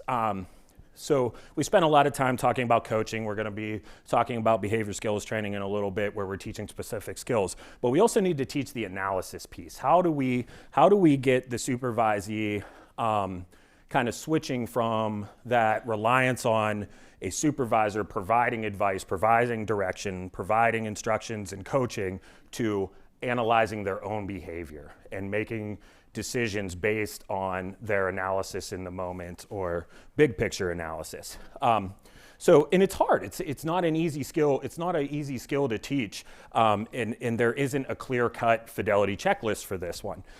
We have to look at and find opportunities to teach analysis. And one of the ways that you can teach analysis is through self-monitoring through video modeling. So, through video analysis. So you tape the session and either allow the supervisee to review that and complete a fidelity checklist or some kind of analysis tool on their own performance, and then in supervision you can meet up and collect IOA that way. So you collect it on the video, they collect it on the video, and then you review your tools together and encourage that analysis. Or at first you might even sit down together and do it together. But the point here is you're looking at your own performance, you're looking at your own behavior, and making decisions based on analysis using the principles.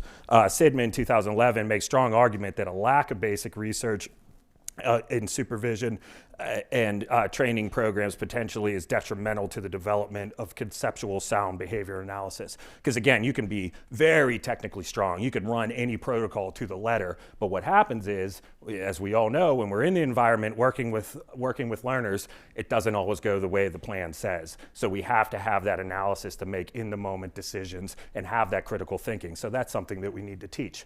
So we're just going to show you a quick example. The staff member that you're going to see in the video, she is very technically strong. She has when following protocols and things, she learns them like that. I mean, she is such a quick learner. But we were struggling with manding here, just really kind of being able to get to the target. So we wanted her to start analyzing her own behavior, because again, following those protocols and following those teaching procedures was so strong, but when the situation stepped out of that, she needed to really work on developing that analysis piece. Right. So yeah, basically when we were looking at doing kind of very procedural work, that we were seeing that like it was going beautifully, 100%, never a doubt.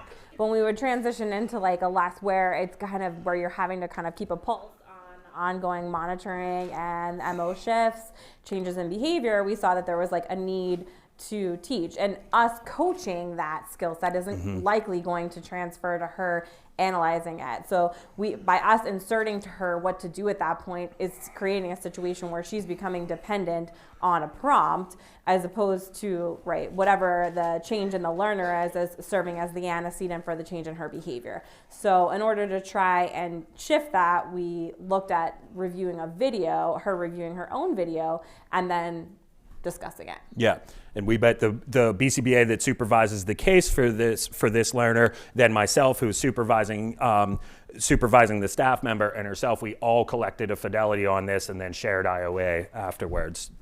It's not a fast process, but it's a helpful process. This video is fine to be a webcast. This is my son, so it's fine. Hopefully he'll forgive me someday. It's all for the good of science. So here he is. You have the times, right? You have the times. There's the whale. The whale's playing with the beads. Let's get the beads.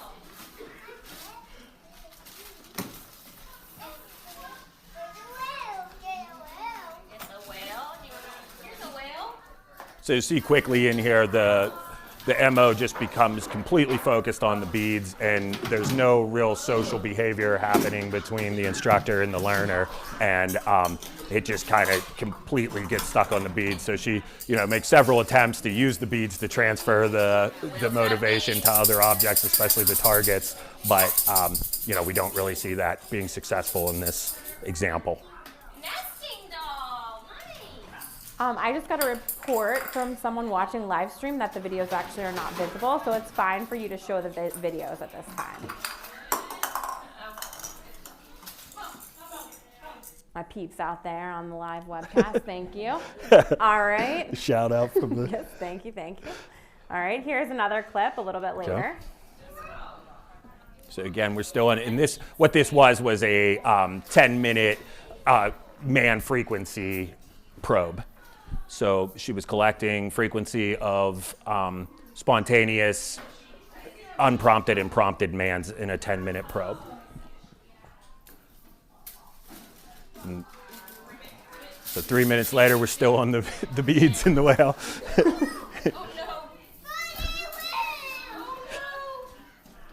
You can kind of see the learner drifting further away.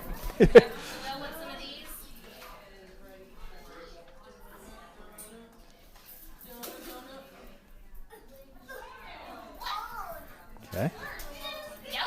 All right. And we have one more, just a little clip of it here to show you.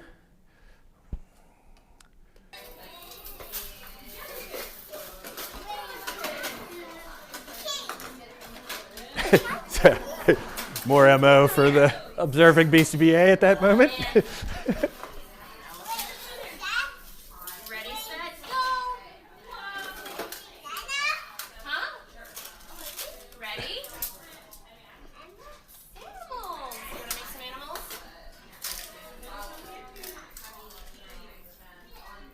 I'm gonna put. You see, he has his own idea going on there. Yeah. So I'll say animals, but yeah. The beads say animals, but I have no motivation for him. I'm putting these beads on my leg, and then we see him get up, and he's ready to party.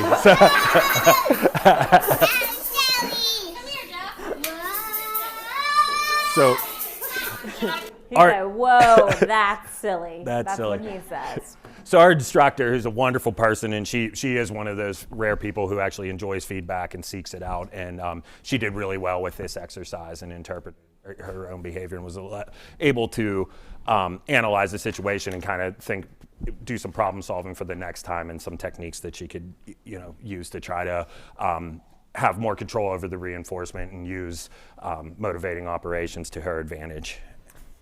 Okay, and so Jim briefly referenced Sidman's 2011 paper on understanding basic research to facilitate the effectiveness of practitioner reflections on and personal perspectives. Basically, I would highly recommend reading this if you have participated in a university preparation program that is focused on EBA work. Then I think you come out with a very different skill set than if you are not exposed to that type of literature or background. So understanding, the core principles and going back to that EBA work, I think is necessary to be able to translate to some of these analytic issues that are coming up. So making that a focus of your supervision is probably a really great idea. And if you don't have access to RATs, which I'm sure most of you don't, you could, get a virtual RAT. You can, there's a lot of kind of online simulation type resources that are available now. So you don't have to be with animals. Okay, so performance feedback. Basically, we looked at some of the literature here, direct versus indirect, when and how to give performance feedback. Basically, the direct supervision results in greater fidelity of implementation. So when we look at, is it the kind of thing where we should meet a week later and talk about it? And I know in some education programs, I have a supervisory certificate in special education, went through the coursework for Pennsylvania, so I'm very aware of kind of what is promoted for the development of supervision assessment in those circles. And, a lot of times it's kind of this pre-conference meeting, and then you go over these objectives, and then there's a post-conference meeting. But when we actually look at the research on what's most effective, it's the immediate and direct feedback. So immediate feedback is better than delayed.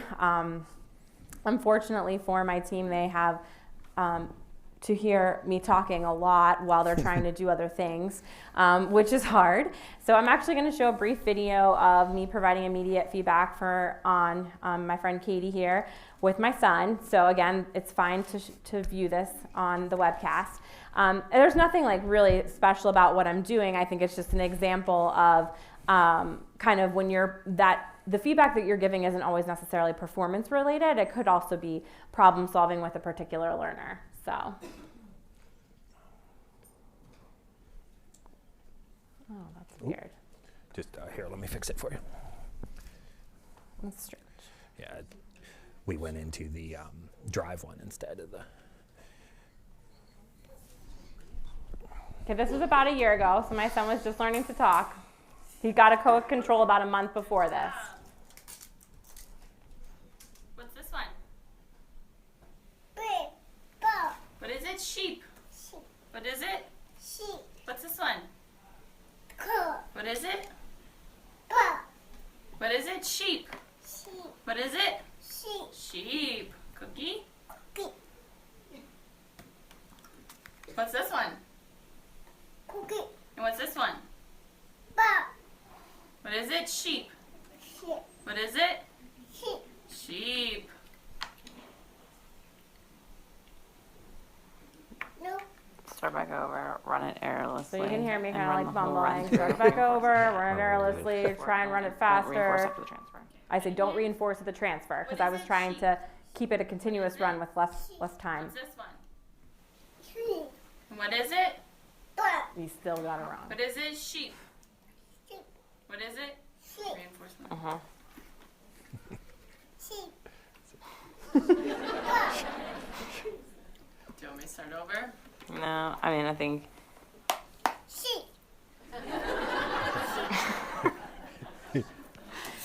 Yeah, start It's it a over. sheep. Try again. Just prompt transfer sheep. Prompt transfer sheep. Prompt transfer sheep. And he's out. Prompt transfer sheep. Reinforce. Okay. Like So that's just a little example of kind of how we can problem solve in the moment, and how, you know, working towards being comfortable with that direct feedback is really helpful. Because if that's something you've never experienced, if you're not used to being in a community where people are saying to you, do this at this moment, it can be hard. But I'll tell you what, there is nothing more that I love than when a trusted colleague tells me what to do when I'm at that moment not knowing what to do.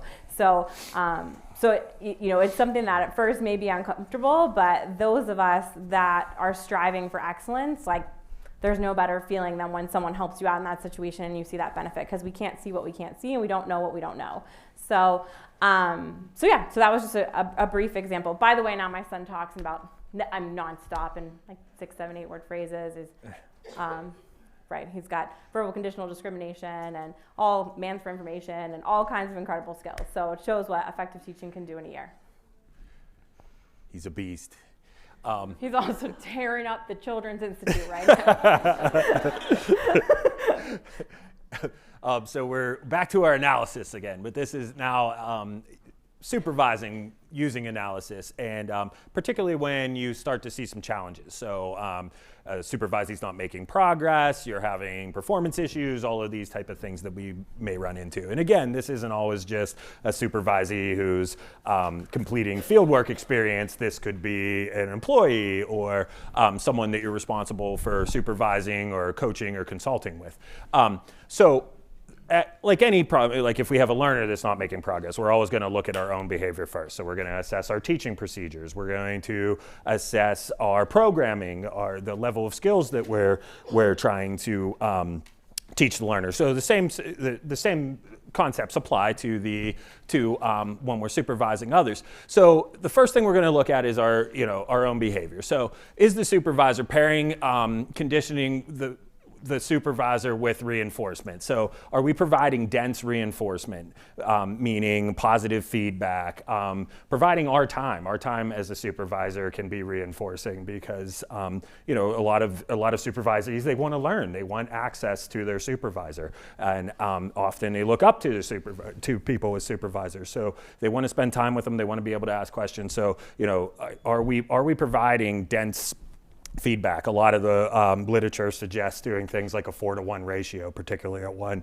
So for every one corrective feedback, or for every corrective statement we make sure that you're delivering for positive things of feedback. So upholding expectations discussed when signing the contract. So, is the supervisor meeting the expectations that the supervisee had for them? Are they keeping obligations? Are you on time to meetings? Are you canceling all the time? Are you bringing materials that you said that you would bring? Are you modeling professional and ethical behavior? If you're not modeling the behavior and the supervisee's having difficulty with professionalism or ethical behavior, it may be because they're following your lead.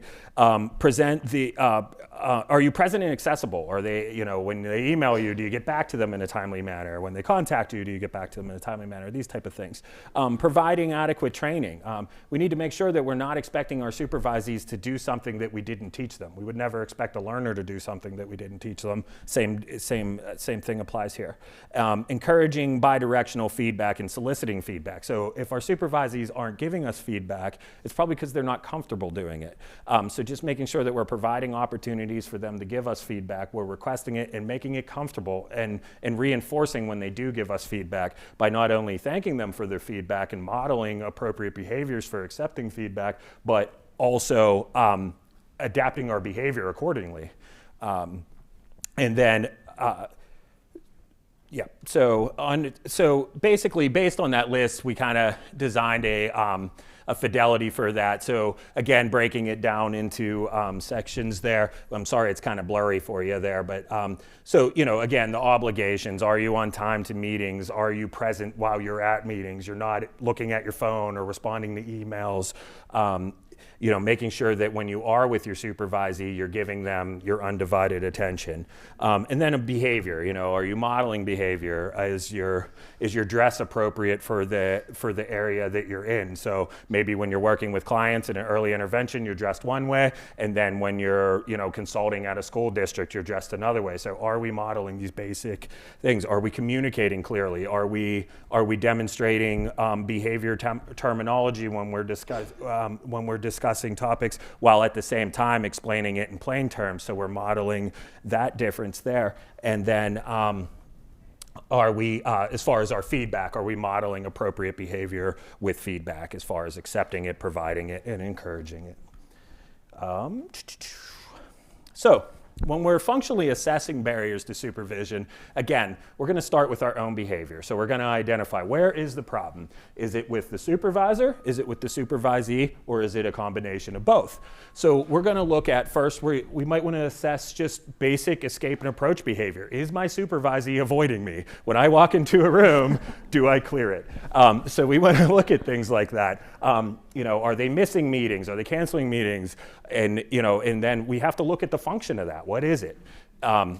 Maybe it's not them, maybe it's me. We have to look at this. So is the issue with the supervisor's behavior? So how's my time management? Am I canceling supervision? Am I poorly organized? Do I not have the materials that I promised to bring for the supervisee?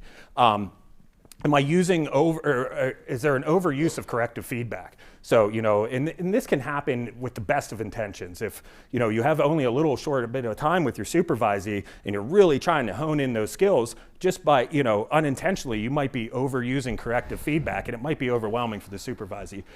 Is there insufficient observation and performance monitoring? Because that's the other piece. We have to be keeping a close eye on the supervisee so we can provide that thorough feedback and detailed feedback. And then we have to look at, is the issue with the supervisor's behavior? So again, same, canceling meetings, time management, incomplete assignments, lack of progress, and adequate teaching. Or so is it adequate, was there adequate teaching and coaching?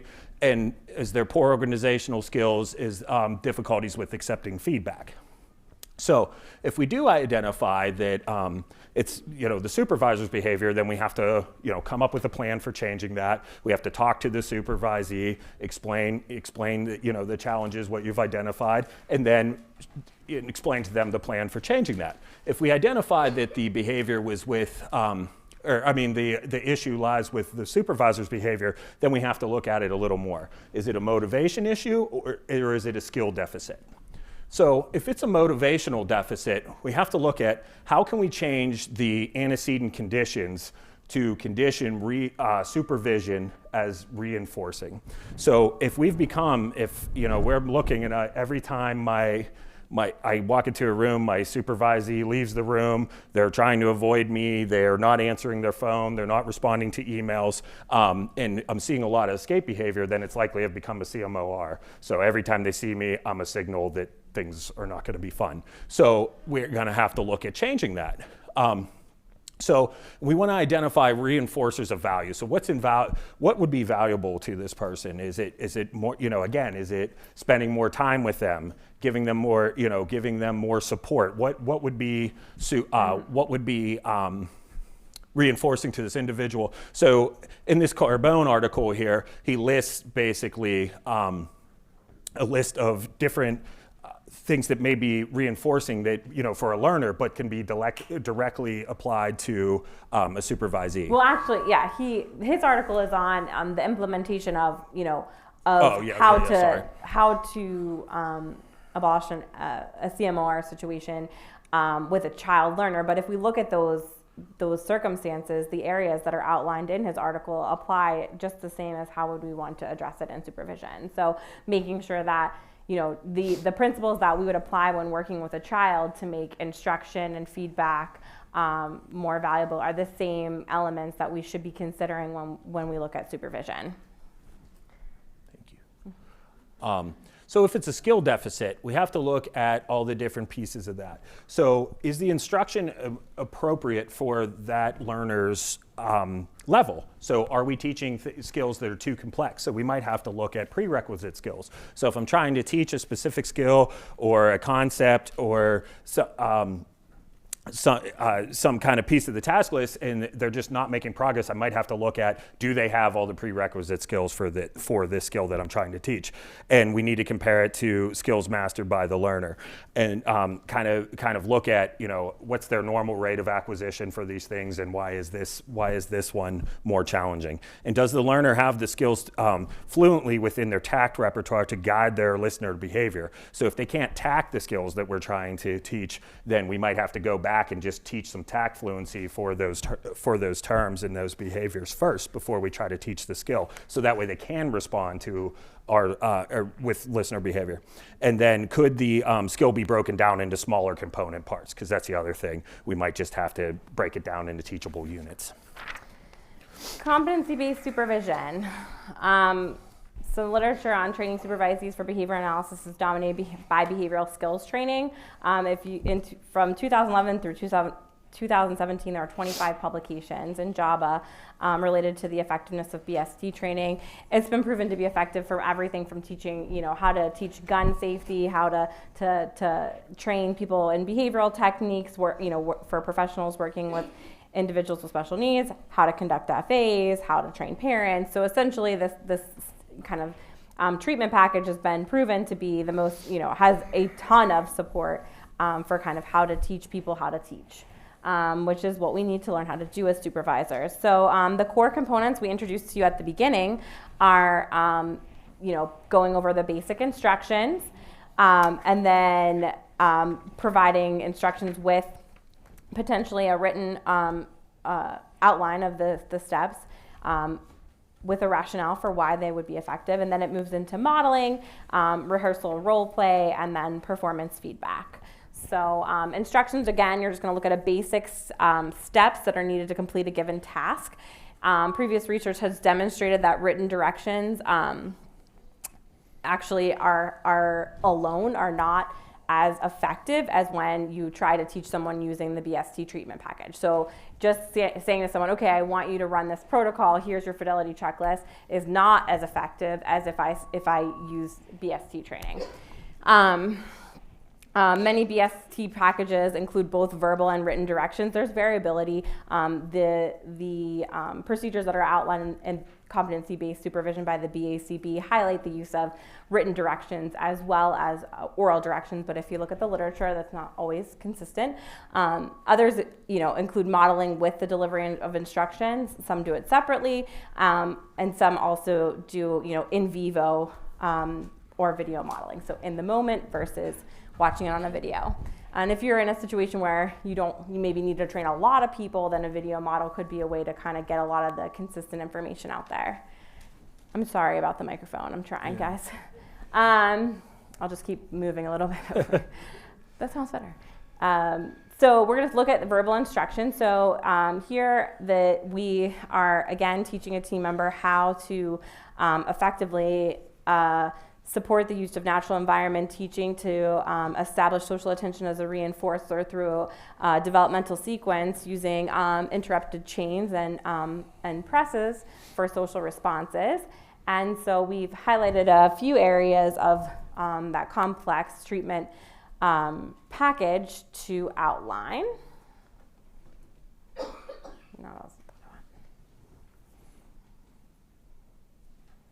Here are my friends again. So we've been working on many different chains, working on social behavior as a reinforcer. So to implement the three-term contingency, you create a routine with chains. To establish a routine, begin by presenting an activity, which can be object-based or non-object-based. When presenting an activity, check if the child has motivation for it. If the child is motivated for the activity you presented, repeat what you're doing, which will then create a routine. Once the routine is established, you can begin inserting breaks in the chain, which serve as antecedents. Breaks can be pauses, opportunities to make selections, opportunities for experimentation, or other opportunities to respond.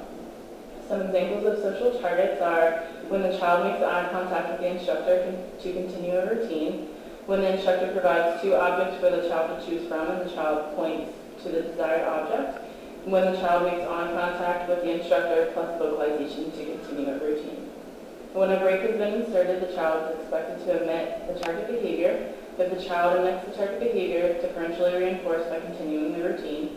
If the child does not omit the target behavior, wait and create another opportunity, and then prompt the child to omit the correct behavior using differential reinforcement. All right, that was a lot of instructions. So essentially, right, so Brittany started her supervision at the beginning of the summer. She had no experience necessarily working. I mean, she had some experience working with like nursery age children, but no experience as like this was her first BCBA supervisory experience. And she like won the lottery and got to work with one of my kids. I'm just kidding. I think she won the lottery, but I'm sure it's a lot of pressure to learn some technical skills in a quick amount of time. And she's done beautifully, and Katie has guided her significantly through that process. So we'll watch, after the instructions, we'll look at the checklist that's reviewed, and then you'll see the rehearsal role play guided practice. So here's the checklist. Oh. We'll try this part. Yeah, that's the drive one there. Yep, got it. That's working good. So today, with the net interrupted chains, we're going to be focusing on accessing and controlling items. And this is the procedural fidelity checklist. So, does the instructor have activity items of interest available to the instructor but with limited access to the learner?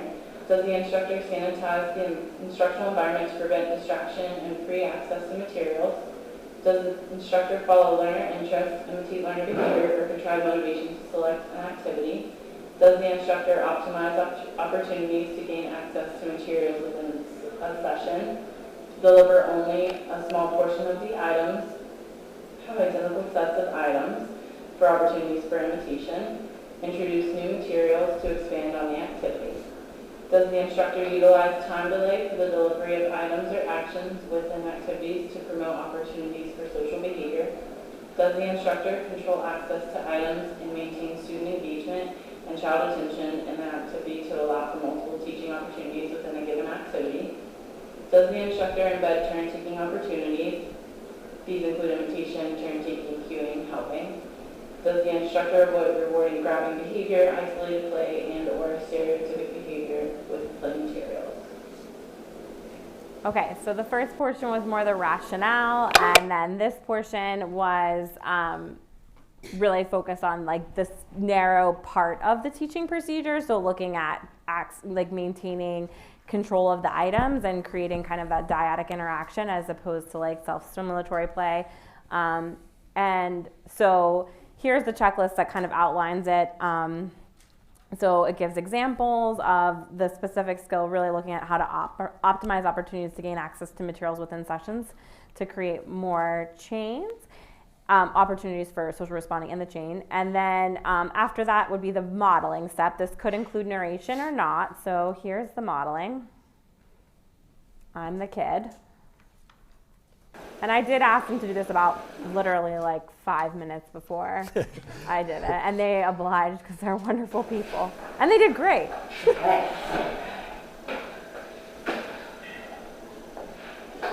Elmo.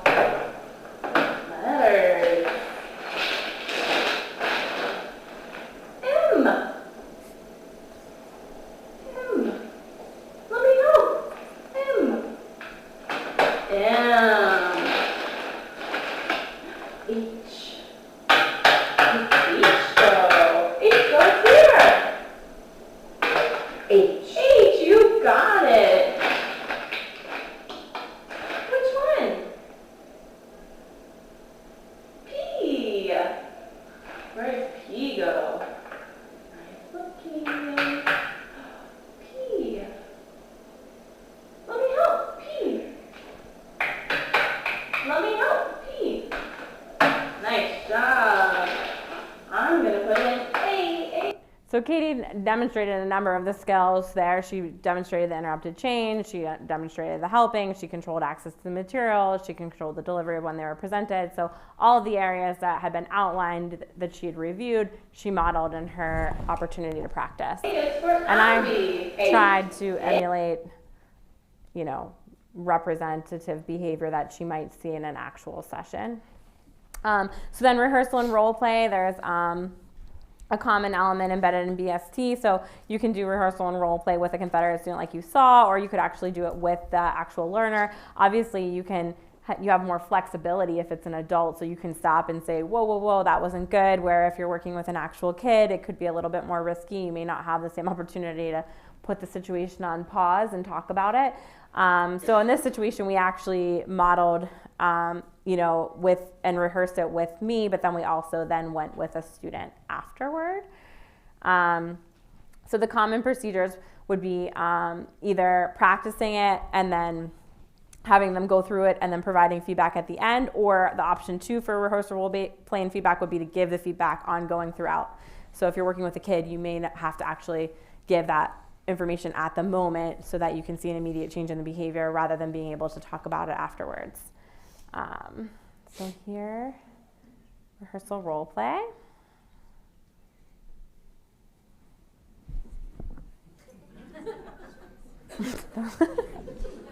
Sorry, Brittany.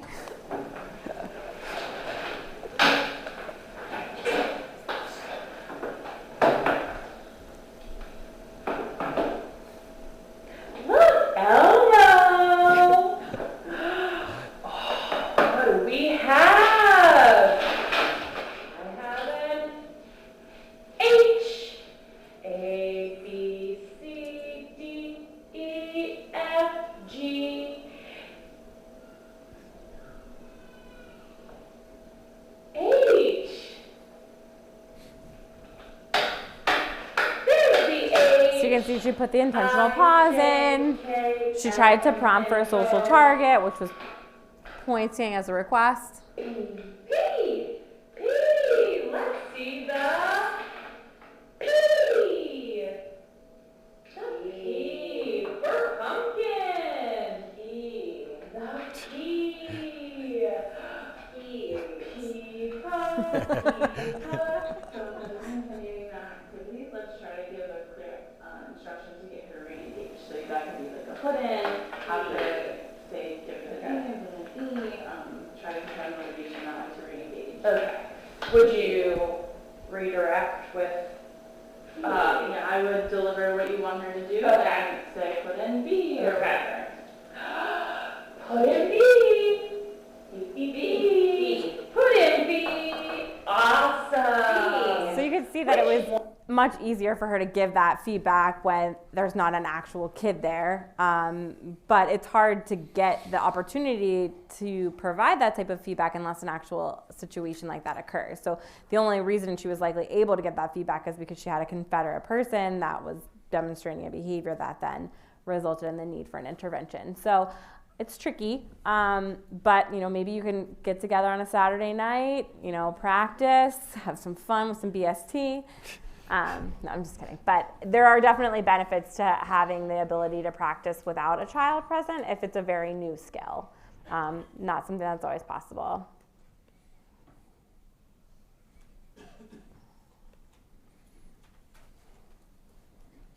Yeah, is it good to go? Mm-hmm. Okay. All right, so you did a really nice job taking turns as a play partner. You also helped when the student needed help finding where a letter goes or to put that letter in, and you did a great job differentially reinforcing when the student came back and you engaged and independently put one in and you differentially reinforced it. So that was great. The only thing is to try to maintain control of your items so that the learner doesn't take the bag and go. But you did a nice job taking that feedback when the learner turned away, that you were able to give them explicit instruction and get the learner re-engaged. So nice job.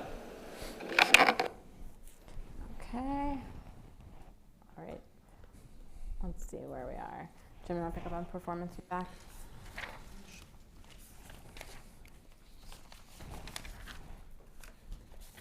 So the feedback portion of this is really important because this is how we're going to change the behavior. So we're going to strengthen the behaviors that we want to continue, and then we're going to give corrective feedback and explain in explicit terms what was done right and what needs to change and what they can do to do it differently the next time so they can meet that criteria piece. And research, again, as Rachel has already brought up, that immediate feedback, direct delivery of the feedback as close temporally as possible to the occurrence of the behavior is going to be the most successful with instructors' feedback, which we were able to see that in the videos that we just had. Performance feedback is often structured to include key features. So we're going to identify the correct and incorrect steps, identify and state the error. So we're going to make sure that we're explaining it in detail so they know exactly where the error occurred, and then how to correct it for the next time, and describe the procedure again, and we may model the procedure again. So that's the thing with BST, just kind of like the error correction that we talked about. You can just repeat the process over and over again until you meet that mastery criteria. And then Howard and Reed included an explanation as to why the procedures were incorrect. So they're providing that rationale piece. And then you can extend your feedback package to include both verbal and physical prompts. And it was used in a study to improve instructor skill sets and improving the ambulation of individuals with multiple disabilities. So here we see another reversal video, but this time it is with the actual learner instead of cancel. We're using this one now. Okay. Awesome. And again, this is Rachel's child, so it's fine for the video stream. G-H-I-J-K.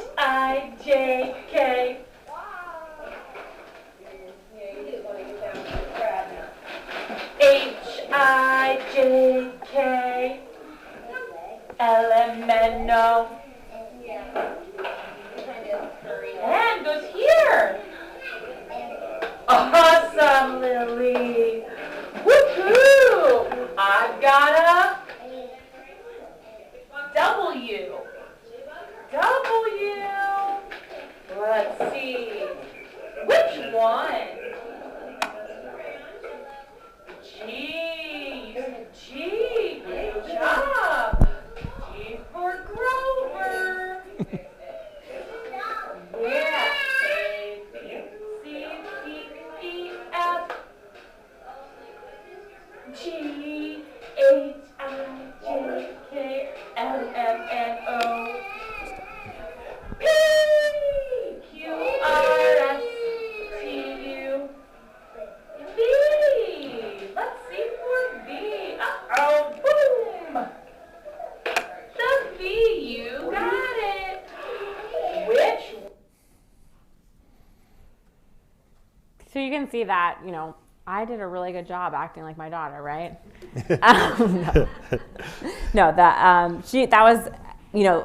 Brittany was able to take the skills that she practiced with me, and she was able to immediately implement them with the child that she needed to work with.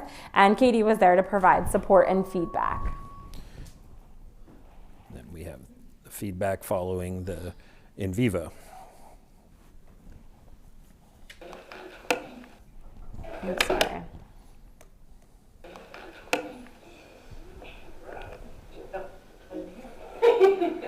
Okay, that was like a really great activity. The student was definitely motivated and engaged in that activity with you. You provided a choice through holding up the materials. You did a great job with that. Nice job taking in the moment feedback and engaging and turn taking as a play partner. You helped your learner, and you continue to kind of mix it up and elaborate with providing the letters and having her put them in and find them, but then also singing the alphabet and having her engage in them as well. So that was a really good activity. Nice job. Thank you.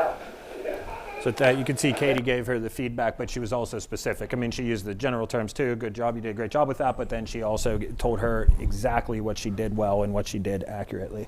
So that was great.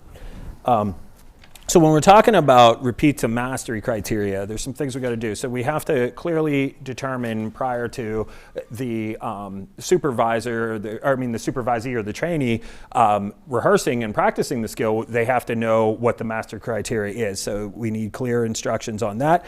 And then, so we're just going to keep repeating the instructions, modeling, and rehearsal and performance as necessary until they're able to meet that mastery criteria.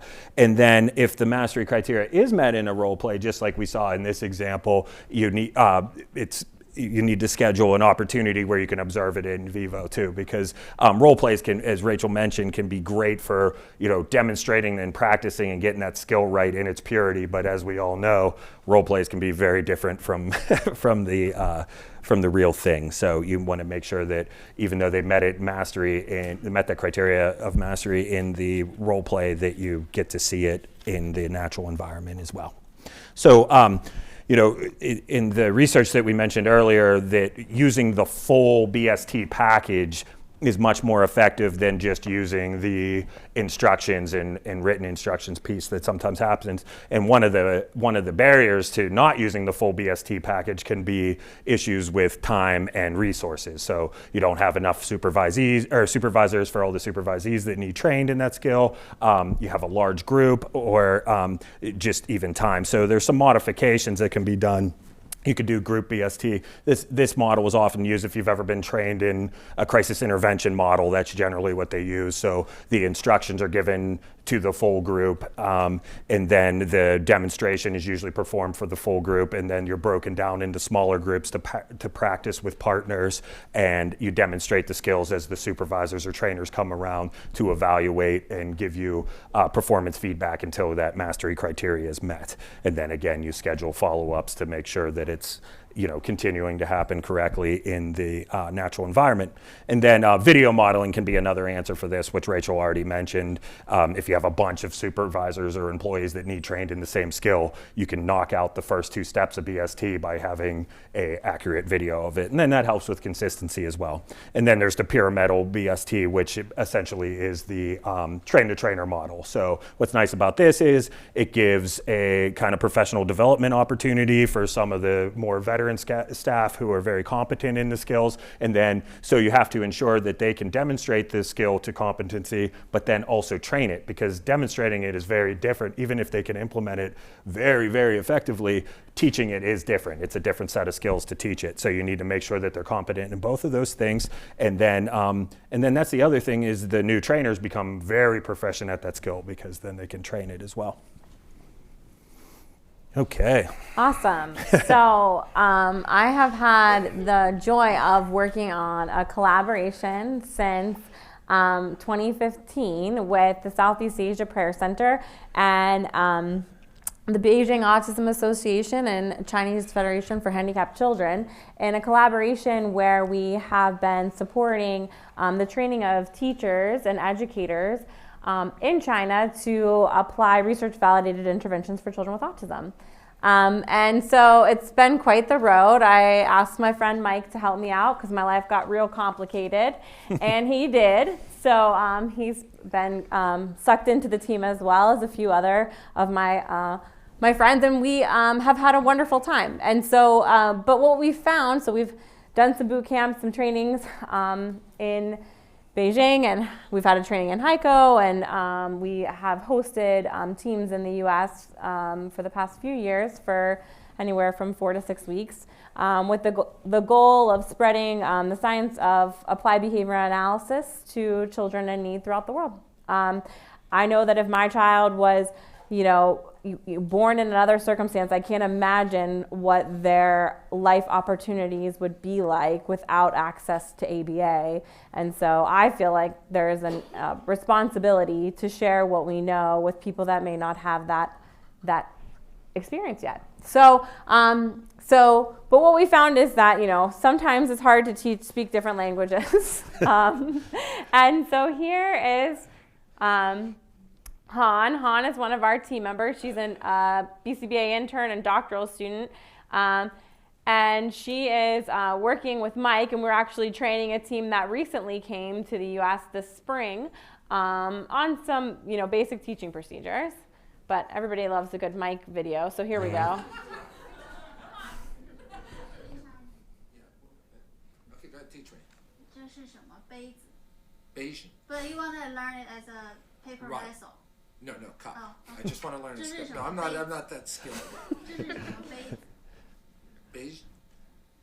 So you should learn and call it first. Oh, good. Oh, that's my point. That is my. Okay, so throughout this process, we've learned how bad we are as English speakers at speaking Chinese or Mandarin, and we are. But I think it gives us an area that we can focus on, which is how do we learn something that we're not good at, or how do we teach somebody a skill that's missing if they're not skilled. So we actually have a little activity that Jim's going to describe. Okay, so we tried to do some predictive math on how many people we would have. We may have been a little off, but so I made enough materials for 24 groups. So the idea here is that we're going to break into small groups of 4. And within your group of 4, you're going to have 2 pairs, okay? So we're going to, before anybody takes these, we're going to get 2 bags, okay? So take the bag without looking at the cards, take the bag that's inside of the other bag and give it to the other pair. Like one per every 4 people as they're passing them around. So each group of 4 should have 2 bags, 2 pairs. Okay. Do we got them all? Mm-hmm. Okay. Once everybody, is my mic on? Hello? Yeah. Yours is weak. It's not. It's like far from you. It's kind of weak. Yeah. Once everybody's in their group of 4. All right, guys. Find your group of 4. And find your group of 4. And. Is it working? Yeah. It's weak. Yeah. Okay, guys. Oh, really? Can we hear Jim? Is Jim gone? The lights on. Yeah. For you guys. Thank you. The people in the back are Yeah. sleeping. Yeah, in the video, I might not be able to hear my mic. Okay. So, guys, all right, if you can hear me, clap once. If you can hear me, clap twice. If you can hear me, clap 3 times. Okay. Oh my gosh, you guys rock. Okay, sorry, that was annoying, but Can the people in the back hear me? My mic think isn't he lost his working. mic? Yeah, I think it's on, but it's like, yeah, so I have to just talk like this, okay?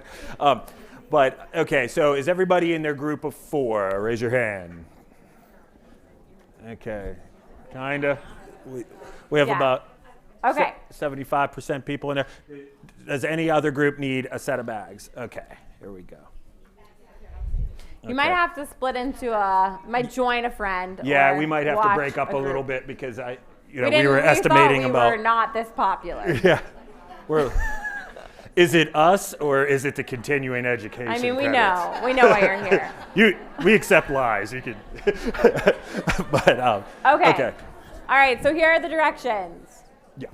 Okay. So one bag has Chinese characters in it, and the other bag has picture cards. Hand remote. Okay. Do you have a hand remote? Missing one bag. Okay. And what we're going to do is. I can't hear him at all. Do you? The group, the pair within your group that has the Chinese characters, you're going to use a fidelity for airless teaching to teach the listener response. So you're going to have the person use listener response discrimination to learn to select the correct Chinese character. Now the group that has the picture cards, on the back of the picture cards, you'll see that it has the English and the Chinese word for that. Checklist, can we pass them out? Yep. And then for that card, and I'm sure our Chinese speakers here are going to have a good time laughing at us for our pronunciation of these words. And then the group that has the one more second. I promise we'll give good directions and it'll be so much faster. Yeah. And then the group that has the picture cards, like I said, on the back, you're going to see those, and you're going to use the same airless teaching procedure, but to teach the tact. Okay. So So the goal is to make sure that you're using behavioral skills training. Although I'm sure you guys would love to learn Chinese in the next 15 minutes. The goal is to make sure that you understand the behavioral skills training teaching procedures, and hopefully as a byproduct, you learn some Chinese. Okay? So does anyone have any questions? They should each have Each a group listener should response. Have an LR and a TACT. Yeah, and a TACT. And all right, we're gonna take the next until 4 o'clock to do this because we have till 4:15, so we'll wrap up after that. Okay? Okay. Can't hear you at all. Can't hear me at all. Yeah. Yeah. Yeah. Okay. Yeah. So one partner. One of you guys is gonna use BST to teach. Yeah. So yeah, you can either do it that way, or what you can do checklist, is and she can one of you guys is teach gonna be you the the learner, protocol and you're gonna using. The procedure. Let me turn this She off. can teach you using the protocol using BST, and then you can teach one of them the tax, or vice versa. And then she can use while you're teaching the other team, she can use the fidelity checklist to give you feedback on another topic. Guys, just a quick clarification. There will be circumstances where you'll have one child, you'll have a person that's acting as the child, a person that's acting as the supervisee, and a person that's acting as the supervisor. So you may have to rotate within those roles. Okay? So the same way you saw us model it up here is the same way you'll do it. Walk around and help. What?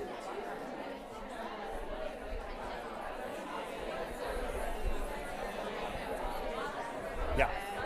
Learner and supervisor, Okay. and what is the fourth one? Just an observer. They can look at the checklist too. Yeah. Mm-hmm. Yeah. Yeah. So basically, we would have like a supervisor to teach the supervisee the BST, the actual using BST, the actual protocol, and then you guys teach the listener response, and then same on this side, you have a supervisor teaching the supervisee the TACT airless teaching protocol, and then they teach you. So you could do it that way too. So there can essentially be a supervisor and a supervisee on each pair, and then a learner on each side to do it. You just hope. What? Yeah, we wouldn't have time for that. We wouldn't do. But if you want to go around and help people, come on. Did you? Silly question. Yeah. So what's the force? She's Yeah. supposed to coach me as I'm training. Yeah, so she coaches you on the protocol, and you teach them what are you? You're the listener response or the TACT? Yeah. So you teach them the listener response, and she's coaching you using BST on the protocol. Okay? And then vice versa. Hi. Could you show them exactly, could you reiterate the instructions, please? Yeah. Okay. So one group has the TACT that you're going to teach, okay? And one group has the listener response. So within your two pairs, what? Yeah, no, they're not supposed to match because that would be a giveaway, and then you guys could use the stimulus in front of you to help learn theirs. So they're not supposed to match. So you guys are going to teach that. So one of you are going to be like the supervisor, and one of you is going to be like the supervisee. So the supervisee is going to teach them using airless learning, the TACT, while the supervisor is going to be coaching them using BST on the protocol. Yeah, pick one. Yeah, so you can model the protocol for her, and then she can try to teach them, and you give her performance feedback.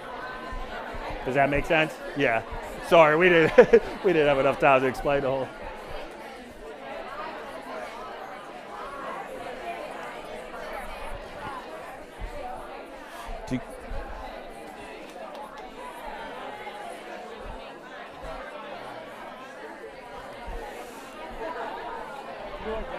You guys doing okay? Yeah.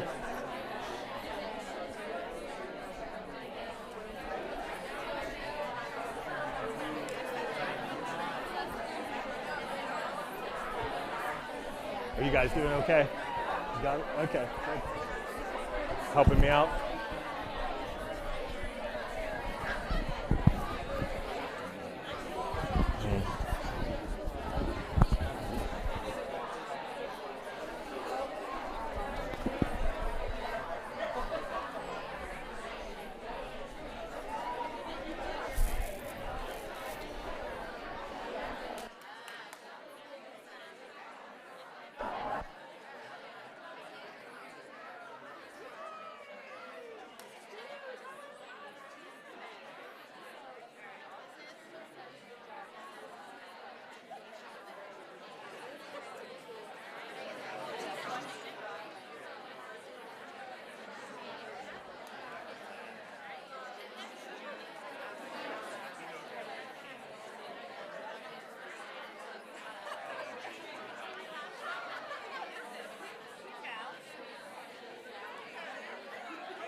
4:30. All right. 4:30.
Rachel's actually at the end. She's going to show us she's going to show you guys like a folder of different resources that we have. So in our email, yeah.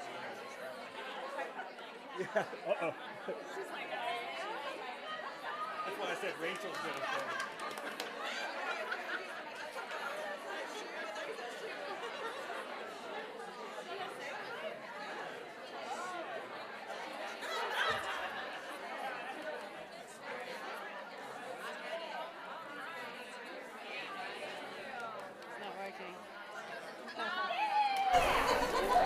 Teaching.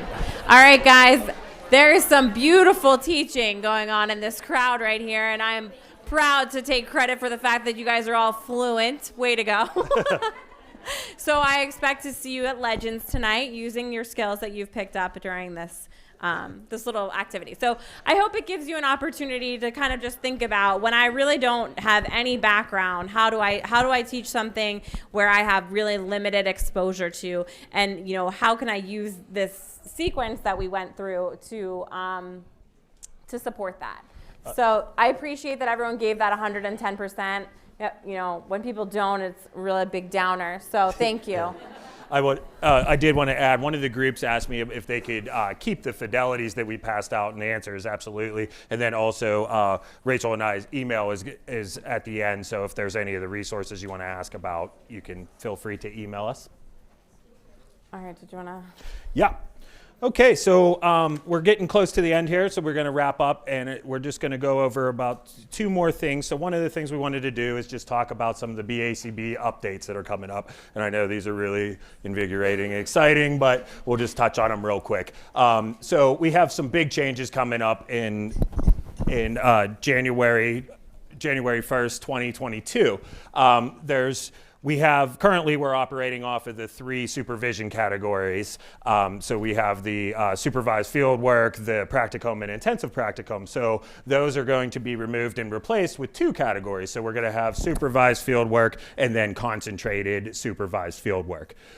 So the hours that are going to be required are going to increase pretty significantly. So the supervised field work, which was formerly 1,500 hours, is going up to 2,000. And then the 2 that are kind of combined for this one are almost doubling. They're going up to 1,500. So, and then the number of contacts per month are slightly increasing. It will be 4 for supervised field work and 6 for the concentrated supervised field work. And then the other big change that we're going to have is the ratio, which was formerly 50-50 for restricted and unrestricted hours, is going to go to a 60-40, 60% unrestricted hours. So kind of depending on the setting, that might be challenging or that might be a good thing.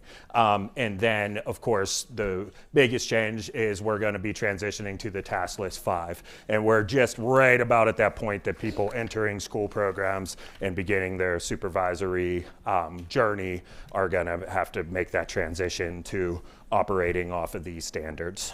Let's see what else we got here. Okay, so responsibilities for a fieldwork audit. So, you know, in the event that you are audited, these are the things that you're going to be asked to provide, and you're going to want to make sure that you have these organized and readily available, because if you are audited, you have 7 days to submit all of this, and that's including like getting it there, sending it. So you want to make sure that you have this stuff available. So and these are the forms that are required to keep for 7 years. So you have the supervisee must submit the following.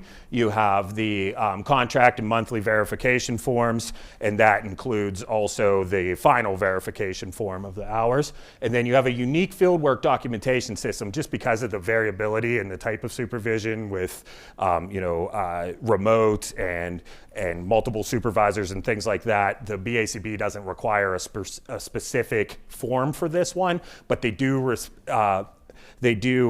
require certain criteria for this, which can all be found in the newsletters and then also in the standards. It gives you a nice bulleted list of everything you need on your unique tracking form. And you could do this a bunch of ways. It could be a spreadsheet, it could be a document, you can make paper forms and do a binder. I mean, you can really do it any way you want, but it just has to be something that you can have organized and keep for 7 years and submit in the event of an audit. And then the last thing is the Excel fieldwork tracker that the supervisee is responsible for completing. But, you know, as a supervisor, you want to make sure that they're able to keep up with that and doing okay with it. And then, when you're done, you're definitely going to want to make sure that you have a copy of this as well.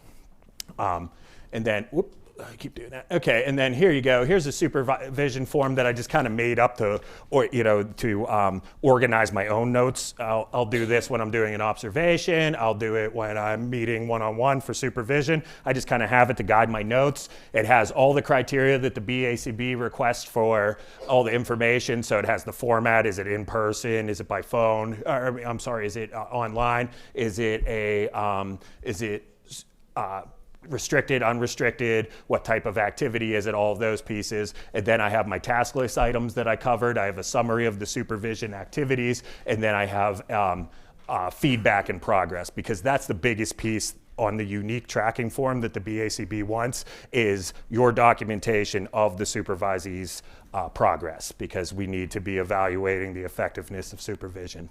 And then just, date and you can have a little box for like assignments, so that way next time you meet, you have your binder right there, and you can just look and say, okay, we talked about this last time, and you can review the assignment together. And then here, the last page of the Excel tracker that the BACB has designed for supervisees to fill out. It has all of the different audit categories. So I'd suggest, familiarizing yourself with that, but that's right on the BACB website. Rachel.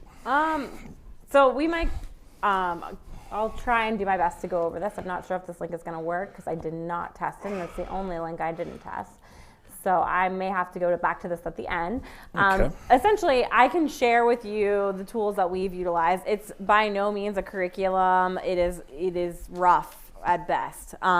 It has, some good resources that are that have been effective for us. It has some readings, and it has some tools that are helpful, some case studies and things like that you might find. But our goal as a community is to improve our supervision standard and make it into, something that meets those 7 dimensions. And, I think the technology piece is where we're really trying to focus in the future. So making sure that we really have it in a way that our supervision is so systematic that we know exactly what skills are covered with each person when they come into our supervision and leave. So we can share that if you guys are interested, but essentially it's just things that I have collected over. I've supervised about 15 people through BCBA through their exam, and then I've also and I probably have supervised and mentored about an additional 15. So I've been supervising people for about, I guess, for a long enough time that those people all exist in the world. So so I think it's something that we can share, but again, it is not the be all or end all. There's a lot of work to be done. So if you're interested in me sharing that with you, I can share it with you at the end. The only other thing that we have as kind of a resource is the experience standards as well. And so let me change that. And then behavior analytic mentorship is the last piece we're going to cover really briefly before we head out. So it's the responsibility of behavior analysts to spread the science to others. And that doesn't necessarily just stop because somebody has completed a certain number of hours. I think those of us that have been through a variety of experiences know that we are never done learning. I have a completely different skill set as a behavior analyst than I did 3 years ago, and I had a completely different skill set 3 years before that. So if I wasn't receiving ongoing mentoring from some awesome people, I would have never developed those skills. So it's really not about the supervision piece. I think to really advance the science, what we really should be focused heavily on is on mentorship. The best behavior analysts, leaders, and teachers were cultivated over very long periods of time by communities with expertise, passion, and experience. So if you don't have access to that, I encourage you to find a way to make that a part of your professional life. Mentorship requires extending oneself beyond the BCBA structure. There's often no payment plans or no contracts. You're doing it because the science is effective and it's improving the quality of lives of people, and that's something that once you know that, how can you hold that back? So I think that's what we really feel like mentorship is an important part of the process. So our field is dependent on quality mentorship to be able to improve. If we continue to grow at the rate we're growing, the likelihood for quality is going to continue to decrease, and unless we make a conscious effort to say this is something that we believe is very important, it's not going to happen. So the field of behavior analysis is dependent on you. It's dependent on you as supervisors. It's dependent on you as mentors to maintain the quality. And I think making supervision a priority is where we have to start. So here is our contact information. Email us if you want any resources. I appreciate your active participation and your time. Thanks, everyone.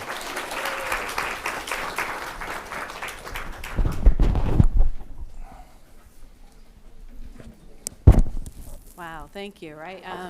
I think we all have a whole lot of resources now, thanks to Rachel and Jim, as well as just a whole new appreciation for why we should care about supervising and providing good quality supervision. All right, so I hope to see you all at the next session at 4:30, but before we go there, the code for this session is RIG